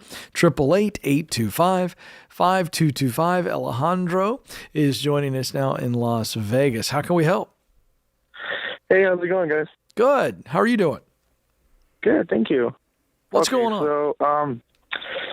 So I have a question regarding about buying a house. So the situation that I'm on right now is that right now I currently live in Las Vegas, and it's just getting more and more expensive on renting. And the thing is, me and my brother haven't always been so close on financial things, about saving money together and investing money.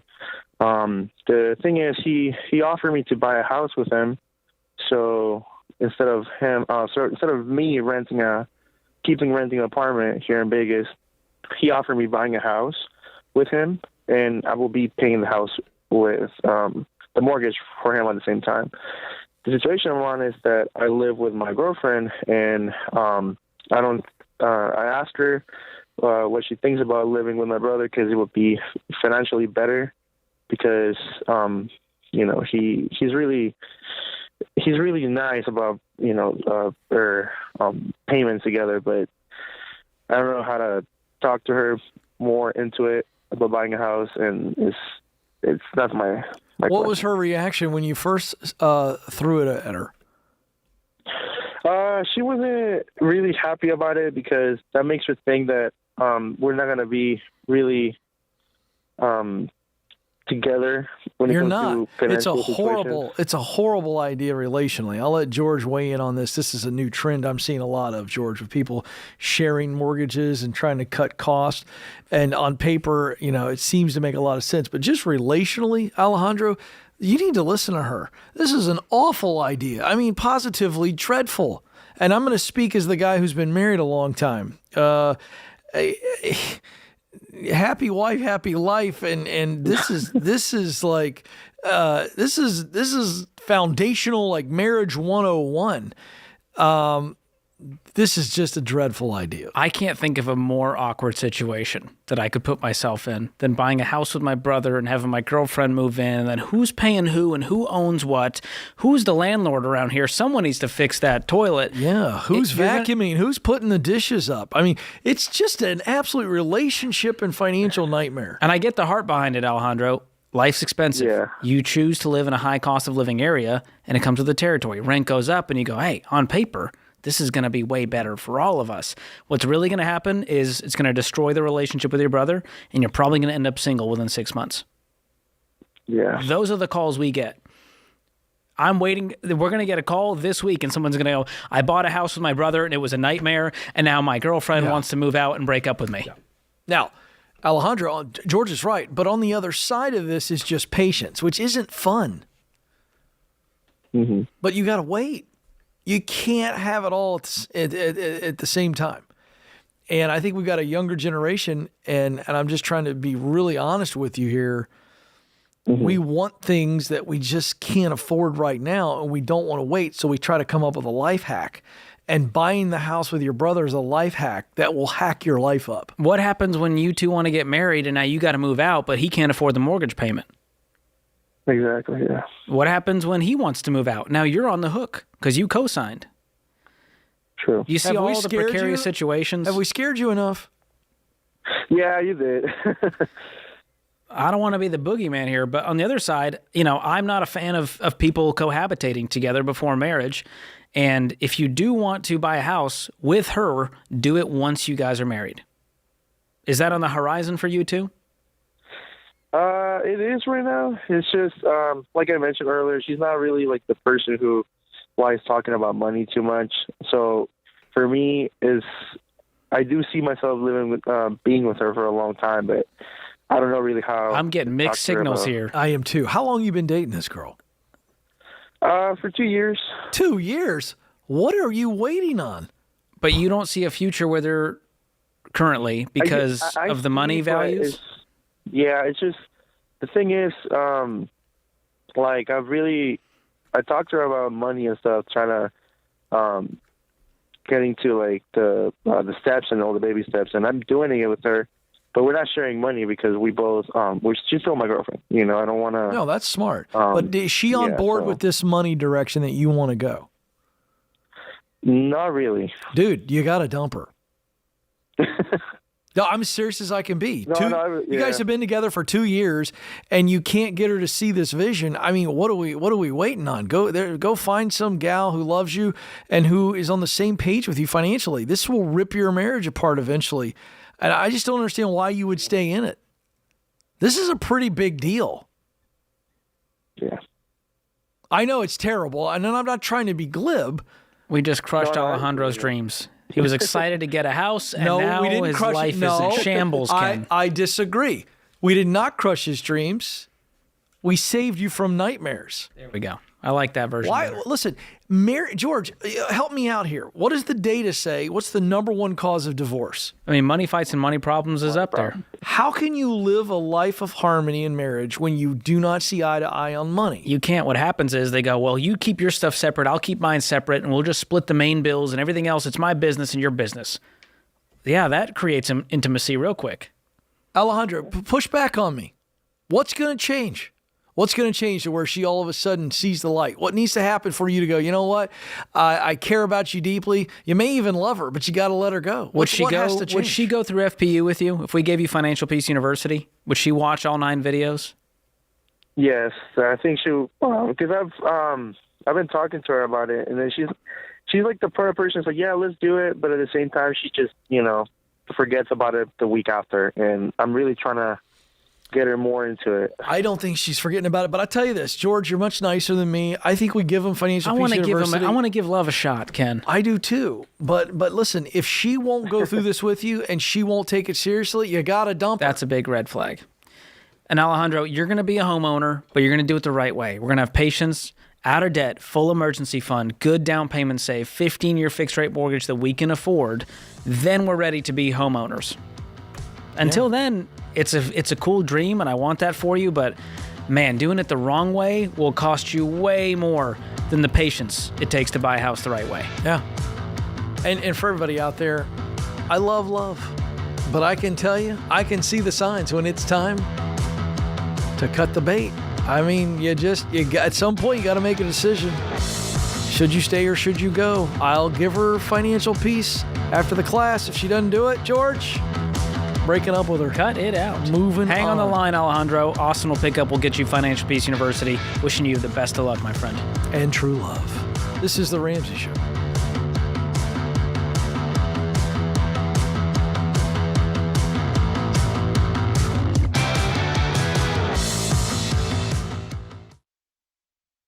What makes our show unique is that we genuinely care about our listeners. We're intentional about choosing the best advertisers to recommend. Blinds.com is no exception. They offer high-quality window treatments at unbelievable prices, and they make it simple to shop blinds, shades, and interior shutters with easy online ordering, free shipping, and a guaranteed perfect fit.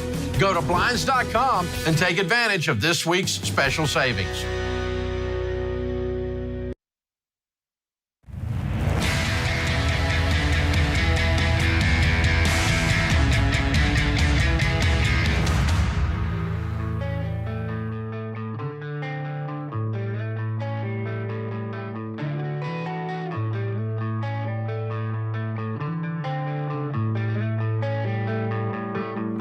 Welcome back, America. This show is just flying by today, George. You know the old phrase, time flies when you're having fun. Brilliant. Yeah. I'm having a good time. I am too. And Ken, here's what's wild. Our Building Wealth live tour, already halfway over. It's crazy. Where did it go? So where does the time go? Where does it go? You were in Indy. I was in Austin. And we got Salt Lake coming up. April 24th, Salt Lake City. If you're anywhere near there, get your tickets today. You don't want to miss this. It's going to be Dave Ramsey, Rachel Cruz, Jade Warshaw, and yours truly will be there. Walk you through how to save money and build wealth like a pro. Yes, even in this economy. And you're going to get the proven plan that we swear by. You're going to walk out confident that you can win with money and change your family tree. This stuff works. We see it time and time again. Always inspired by the stories we hear from Baby Steps millionaires at these events. And then, Ken, you're going to be in Anaheim, California on May 2nd. Yes. With John Deloney and Jade Warshaw and Dave Ramsey. Yeah, going to be fun out there. Rounding out the spring tour. In the Los Angeles area. Always love going to Anaheim. Lovely place. Wonderful. I'm going to miss you. We could have gone to Disney together if I was there. It would have been fun. That's a shame. Maybe we can change the lineup around a little bit, because can you see you and I walking through the park with our Mickey ears on? Matching? Yeah. I'm down. Yeah. I don't know. Well, hey, if you can't see that, but you might see Ken in Anaheim. You'll see me in Salt Lake City. Tickets are just $49 and they're going fast. All of these events have been selling out. Go to RamseySolutions.com/events and get yours today. I love it. All right. The phone number is 888-825-5225. Levi is joining us now in Fort Worth, Texas. Levi, how can we help? Hey, guys. Thanks a lot for having me on. So my question is really around debt, and kind of a unique situation. I'm in the process of selling a business that I started about 8 years ago, and I'm going to be receiving a substantially amount from that transaction in the tune of about $9 million. Whoa. Yeah. Dude, what kind of business is this? Wow. It's a healthcare diagnostic service that I started back in my early 20s. I'm actually 36 years old. Congratulations. Way to go. Yeah, thanks, guys. Appreciate it. And where I'm at right now with that situation is looking at what my current liabilities are, and I've got about a little over 1.2 in current debt. And the question resolves around I'm getting some advice on not paying that debt off and using that liquidity to go towards more and try to create additional income, especially because where the interest rates are. So my question is really around, should I just wipe that debt completely out and start from from square zero, if you will, and continue, because I'm going to still have quite a bit of liquidity left over, and invest from there? Or should I stick with that advice, keep that debt, and continue to pour that cash into other things that can ultimately make me more money down the road? All right, before we weigh in, George, I've got to ask, Levi, what were you thinking before you got this advice, and then what do you want to do? What I was thinking before the advice was to pay off the debt 100%. Just because all the payments that are lingering, yes, they're, 3 of them are investment type deals. Right. But it's just a lingering fact. And yes. And you done number good. Gets bigger and bigger and bigger. You did good, Levi, and you're in a situation to get out of all that debt and still have a lot of money to invest. So I don't know who's giving you the advice. It's terrible advice. And you know what? It's also cavalier, which bothers me more than terrible, George. Cavalier. It's That's your a Ken Coleman money word. there. Well, my point is, it's like, it's so glib. I mean, I'm probably going to offend somebody, whoever it is, and I don't want to hurt their feelings, or who knows. But listen, they're giving you advice about your money. Like, they're the ones. It's so, to me, what I mean by cavalier is just, hey, listen, why would you pay it off? Just do this. Well, like, people get starry-eyed. You're not on carrying paper. the debt. Exactly. You're not feeling what Levi's feeling. It If makes I'm me Levi, angry. this is my ticket, and this gives me so much freedom. And if I don't have debt, it gives me more options. Yeah. It's that simple. Levi, it's your life. So let's say you followed our advice, Levi. You have $9 million net from this deal. You pay off 1.2, leaves you with 7.8, correct? Well, it'd be $9 million gross. So, we call it after taxes. 7. Yeah, exactly. So we're talking 6.5. Call it maybe 7. Okay. And then paying this off. So, still looking at it. Yeah, we're still looking at about 5.8 million. Yeah, exactly. Okay. So let's say you paid off the debt. You had $5.8 million left. Do you need any of this money? Are you in a good spot financially yourself? Yeah, absolutely. I mean, with that, current, that asset value would be at about $2.1 million. I owe 1.2 on it, so there's an asset value there of about $2.1 million. Oh, great. Current liquidity, I'm sitting on about $440K. Good gracious. You're crushing. And are you continuing to work for this company after you sell it for a season? Yeah, I've signed on for a 2-year commitment. How much are you going to make? Salary, $250,000. Bro. Dude. Levi. This is a no-lose situation. I would just pay off the debt. I mean, you could invest. I just did some napkin math for you. $5.8 million. You invest that, and 5 years later, it's already over $9 million. 5 years from now, you're 41 years old, and that money has made you, $3-4 million. Okay. That doesn't even count what you're going to make as you go to the next chapter. I think you probably already got some ideas what the next chapter looks like after your 2 years. I am up 100%. Dude, come on, man. I'm inspired, Levi. First of all, you know what, Levi? You were right. George and I are all we're doing is backing you up. You were right. Your instincts were right. But can I just tell you, I'm guessing that the person who gave you this advice is pretty influential in your life. Am I right? It's a wealth management team, actually, and it's an exit strategy for how this is supposed to go. And then now, what does a wealth management team stand to gain from you investing instead of paying off debt? Well, a whole lot. They gain, See, absolutely. So I always question the motives of the person giving me the advice. We got nothing to gain here, Levi. We're not getting a dime for this advice. Not a dime. Yeah. Not a dime.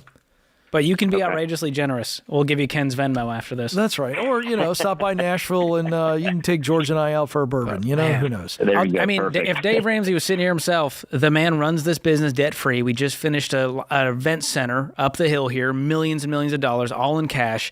And the man sleeps better at night when he doesn't owe anyone anything. And you have the ability to do that. You have no reason to ever take on debt ever again. Yeah. It's a no-brainer, Levi. You knew it, and we know it. And those guys they've got an ulterior motive. Run from those motives. Run. Okay. Find someone who cares more about your financial future than their pocketbook. Yeah. And by the way, don't continue the conversation. It's done. Because those guys will keep trying to give you another angle. They sniff a guy who just sold a company for $9 million. I mean, goodness gracious. They're coming for you. Well, that's all right. I'd get good people in your corner, I'm Levi. kind of getting that. It feels like from all ends, attorneys trying to draft these things and like getting these outrageous, amounts on these. It's just, let it be awkward. because it ought to feel awkward to you that they're just grabbing at you and trying to get their hooks in you for their gain. That is just nasty, ugly stuff. You ought to run from it. Don't even listen to it anymore. You got it? Well, I was given some bad advice at the beginning, I guess. I was told one thing that rich people have attorneys, so suck it up and pay the bills for them. And now I'm kind of like, that's quite the selling point everything's right going there. against my gut. Yeah. So absolutely. stupid. Now, it's good to have an attorney in your corner, but not with that sales pitch. No. And so you find one on your own volition. Find a good tax pro, find a good attorney, find a good insurance pro, a good real estate pro, and a good financial advisor who has your best interest at heart. And we've got lots of these at RamseySolutions.com. And these guys all have the heart of a teacher, and they want to help you. They want to see you win. But, man, be careful about who comes round on the corner now that they smell old money Levi bags over here. And I tell you what, Levi, you're going to be really rich. So that's going to give you the power to share with them two of my favorite words. Pound sand. I thought it was going to be kick rocks. I could go either way. Kick rocks, pound sand. Tell them. Just, or as George likes to say in his, didn't you have a Jersey accent? Don't you have a little phrase? Oh, the bada bing, bada boom.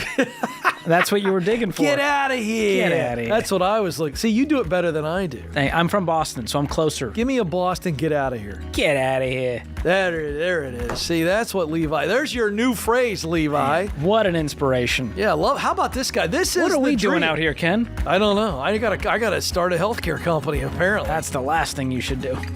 Stick to what you know. That's good advice for the work guy. It's pretty good, George. Thank you. I'm gonna have to think through I that learned on from a my friend Ken commercial Coleman. break. All right.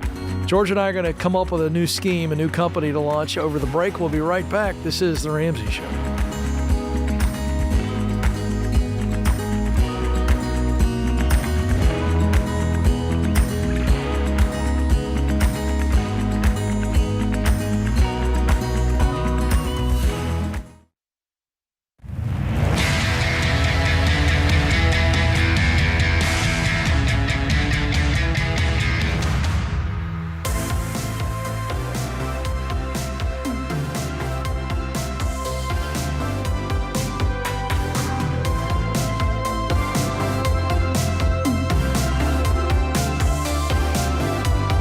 Welcome back to The Ramsey Show, America. Thrilled to have you with us. I'm Ken Coleman. George Campbell joins me this hour. And in the lobby of Ramsey Solutions, I see a lovely couple over there on the debt-free stage. Ben and Mary are with us. Hello. Hi. How are you guys doing? Oh, we're having a blast. So are you here to do a debt-free scream? We are. Absolutely. I had a feeling. All right. Love it. Very good. Where do you guys live? Michigan. Michigan. All right. And tell us the story. How much debt did you pay off? Well, we paid off just about $67,000 altogether, but we decided to take out student loans out of our lives. Oh, nice. $63,000. Okay, very good. How long did that take? So is it 63 or 67? 63 student loans, and then $4,000 we've systematically started our house. Yep. Cool. Okay, great. So the debt total is 63. I got that right? Yes. Okay, and how long did it take you to pay that off? About a year and a half. Okay, good. And what was the range of income? Right at $100,000. Okay. And what do you guys do? I work as a patient account representative for an outpatient billing facility. Okay. Yep. And I'm a teacher. Oh, good. Very nice. And so you guys stayed at 100 through the whole journey? Yes. Okay, gotcha. All right, very good. Okay, so this was the student loans. We know that. So what happened a year and a half ago where you guys said, all right, it's time. We got to get rid of this? Well, we were getting married, and I brought the debt into the relationship, and we just knew that it was something we wanted to get out of our lives, and so we stuck to it, and we got it done. Wow. How long have you guys been married for?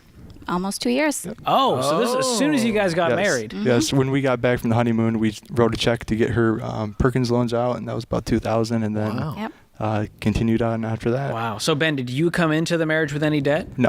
I was already on step 6, and I was paying off the house. Wow. So I want to get your perspective, because this is an interesting, side from your angle going, you come into the marriage, hey, I was debt free until you showed up. That's a lot of attitudes. Yeah. What was your attitude when you knew about the debt? Yeah, our early dates were just walks. And we started talking about, finances, and I said, well, do you have any debt? And she said, yeah, about, she wasn't quite sure. Yeah, I hem-hawed. Yeah. So, as we continued our relationship, we got on the right page, and But yeah, it was definitely, it was tough for me because I was investing, I was paying off debt, or I was paying off the house, saving for the future, and then I had to put all that aside and just put investing aside.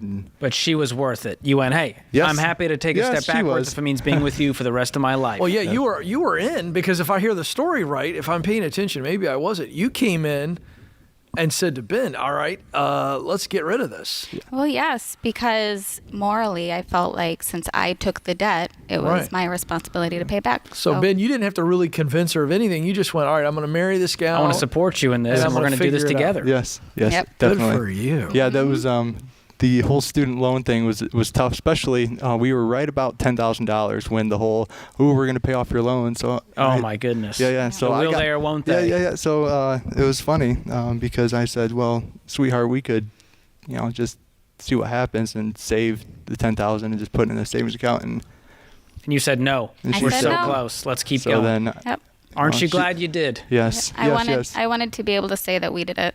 Yeah, That and we you didn't did. rely on anybody else. So. So what did you guys do? What was the strategy? How'd you guys buckle down together and knock this out? Well, from my perspective, it was all the mindset. I mean, my husband's pragmatic. He would say it's the budgeting and making sure you're on the same page with how you use your money and how you save your money. And from my perspective, it was more or less just giving yourself the confidence to do it, making sure that you are willing to sacrifice. And it really didn't take much. Yeah. So.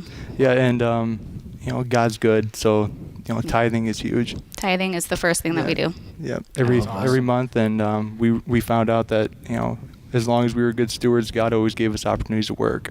So then income always was never an issue. All right, so no major sacrifices, no rice and beans and rice, because you were in good shape. You were just steady. Yeah, well, I would say rice and beans actually, because my students, would always say, Mr. Bishop, you always eat the same thing every day.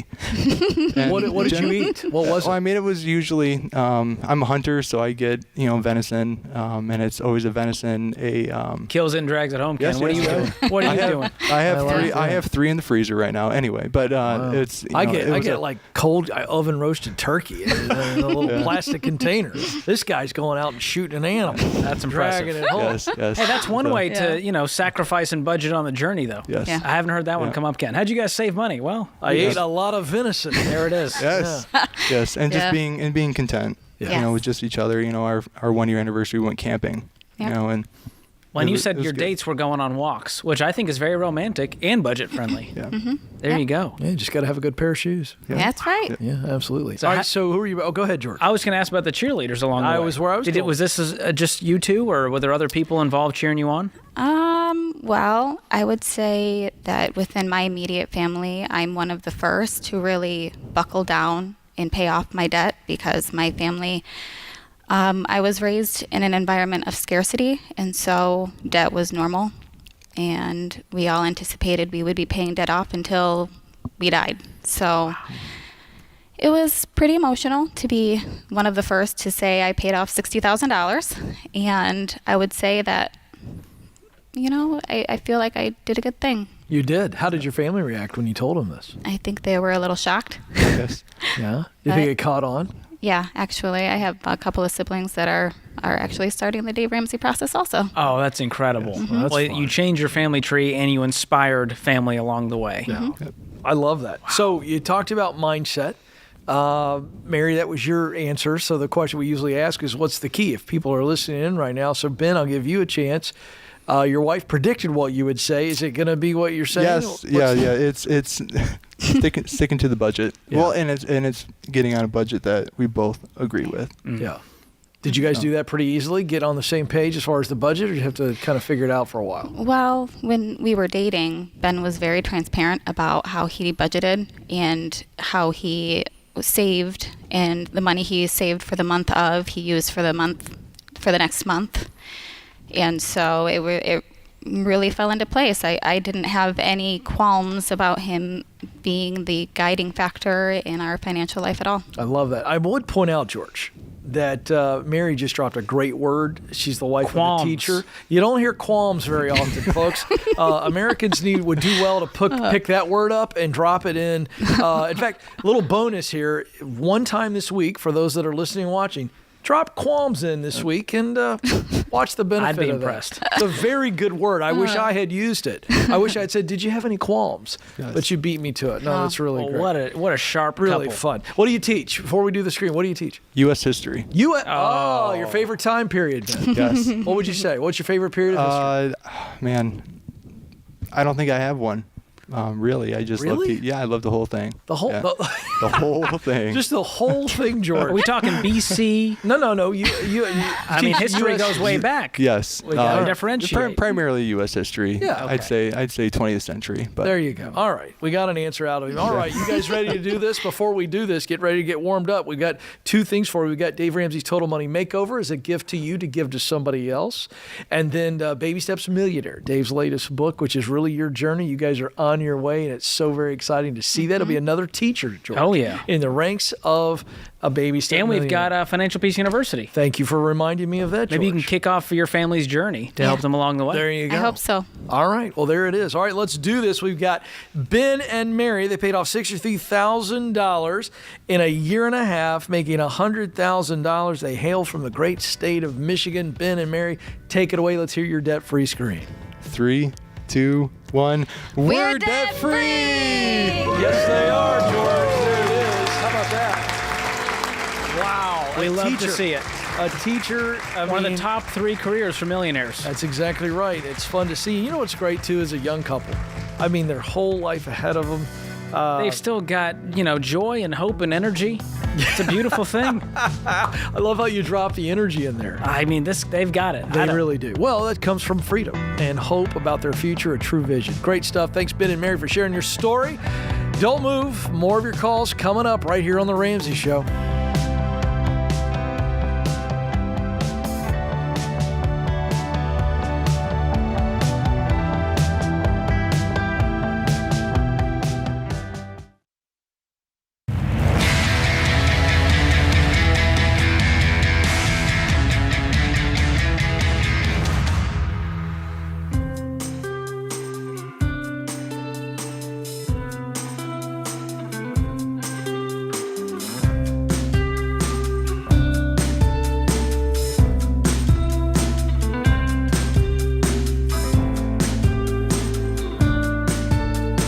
Welcome back, America. You're listening to The Ramsey Show. The phone number is 888-825-5225. I'm Ken Coleman. I'm joined by George Camel.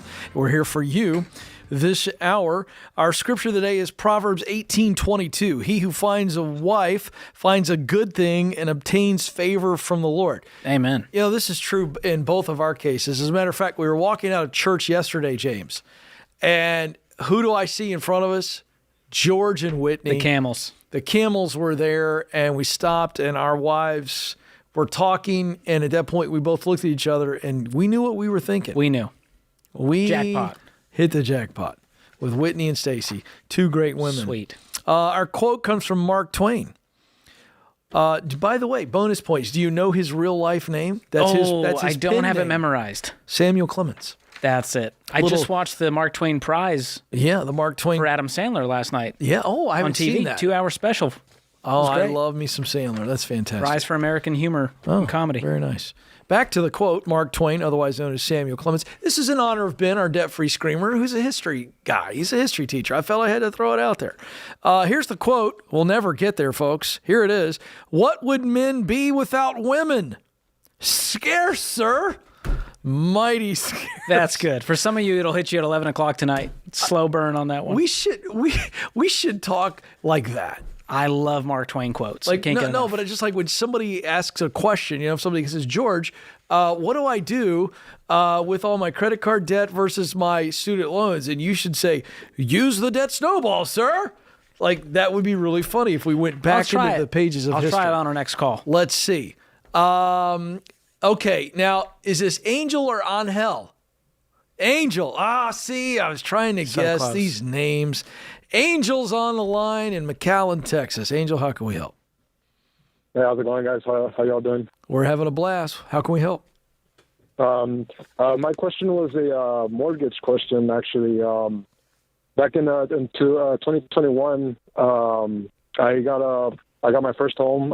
I'm 33 years old, and at the time, I had saved up to $200,000, in savings, just saved, and the mortgage is $290,000.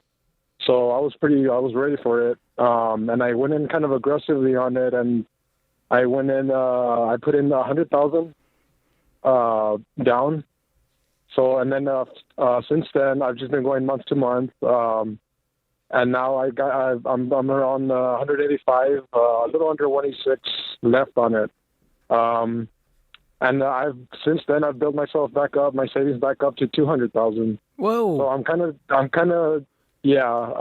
tempted, to just go on and pay it off, and I'll be left with those 15, and then build back up on those 15, build myself back up, after just going all in and paying it off. Or is that like way too much? Maybe give another just 100,000 or. Well, do you have any other debt? I just kind of sit back and no. Other than that mortgage, I'm pretty much debt free. So you'd have $15,000 to your name. How many months of an emergency fund would that be for you for expenses? That $15,000? Yeah. It could be up 3 to 6. If it's at least 3 months, I'm paying off that mortgage today. Get the final payoff statement. Yeah, get that thing done, man. It is for sure 3. Yeah, especially with your ability to save. You are like a super saver. Yeah. Dude, you're going to save that back up in no time, but absolutely. If you had 15 grand, I mean, would you go into debt, 200,000 to do this right now if you were completely debt free? Yeah, I'm debt. I mean, I'd be there for those 15 and still be building back up on it this year. What's your income? I'm projected to have a good. My income is between. It varies because I work in the oil and gas industry. So worst case, I work these seasonal contract jobs. So worst case, I'll like 80 in the 80s. And if I have a really good one, like I have these last couple years, it'll be 100. Angel, pay off the house today, my man. Yeah. I'm so happy for you. I don't know why we're just talking. You should hang up on us now and call the mortgage company. Just do it. Wire the money today. Yeah. And then just build back up on that. Yes. Just build myself back up. You're a savings machine. Yeah. Do it. When next month hits with no mortgage payment, you are going to be over the moon. Yes. I'll save even quicker. Do it. No more talking about it. I'm putting you on hold. We're done with Angel. We're done. He knows what to do. You are amazing, sir. Easiest call we've taken today. See what I just did there? You added You're sir. Amazing, sir. See, you got to work that in. George. I don't know where the guttural, sir. I think it's unnecessary altogether. I agree. All right, let's go to Patrick in Tulsa, Oklahoma. Patrick, how can we help? Yes, sir. Thank you so much for taking my call, and thank you so much for the ministry that y'all provide. Thank you again. Thank you, sir. It's an honor. The question that I have for you is this. I am 62 years old. My wife is 60. I've been with my job for 37 years. Me and my wife have been married for almost 43 years. Our total household income is approximately $95,000. When I started this journey many years ago, 2009, I had approximately $425,000 of debt. My house is paid for. College is a long time ago. Cash flowed my daughter's college. Cash flowed their weddings as well. I have a little bit of consumer debt, if you want to call $60,000 little. I have $60,000 consumer debt yet still with me. Then that is it. My future business is I owe $17,000 on that, which is part of the 60 as well.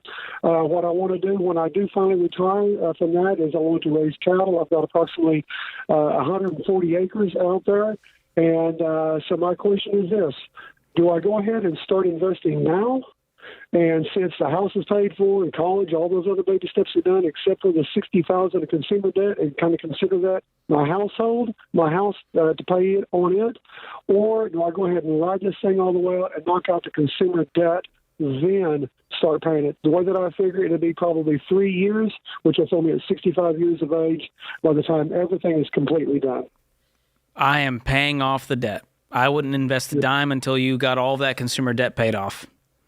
Okay. Because truthfully, right now, compound interest is not going to be your ticket to a great retirement.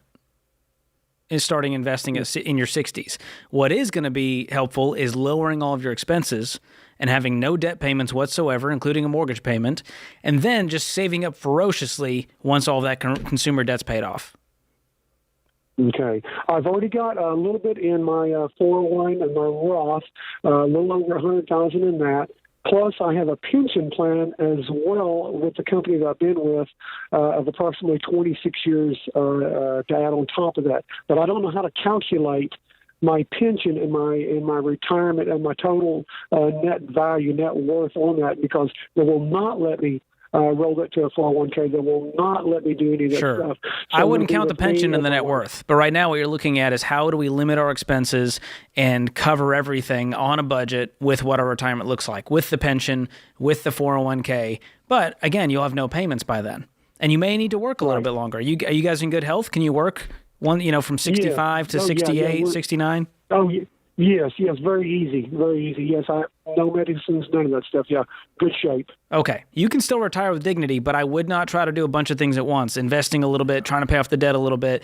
This interest is going to hurt your retirement more than not investing right now. Yeah, and we only got about a minute, but what kind of risk is involved with the cattle venture? Because that worries me a little bit. That's an expensive business. Well, that's what I've done. It's kind of like on the side as a kid growing up. I don't consider it like a big risk on there. Okay. I mean, you always have your expenses, like when here in Oklahoma, the drought, the feed, and the hay goes up. But what I do to help pay for that, I'll sell off one or two of those. That'll carry me through the winter, have more babies. That'll for next year and go forth like that. Okay. All right. Well, just do it all with cash. All cash. And don't put your that. retirement at risk for this dream.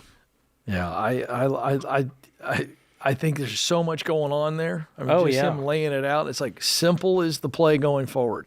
And great advice there. You're absolutely right. For somebody that age, the compound interest is you're just not going to get You don't have much 20 there. years to let that grow. Paying with off the power debt's of the way to compound go. interest. Yeah, minimizing expenses. Wow, really good advice. George Camel, always fun, my friend, to be with you. By the way, when you retire, will you have a camel farm? I'm not much of a farmer. Maybe a horse, though. That might be fun. Really? Or not a camel? Camels are dirty. Boy, I'm really trying hard. They're dirty animals. Trying hard. Hey, always fun to be with you, my friend. You too, man. Great advice today. I want to thank James and the crew for keeping us on the air. And to you, America, thank you for listening. This is The Ramsey Show.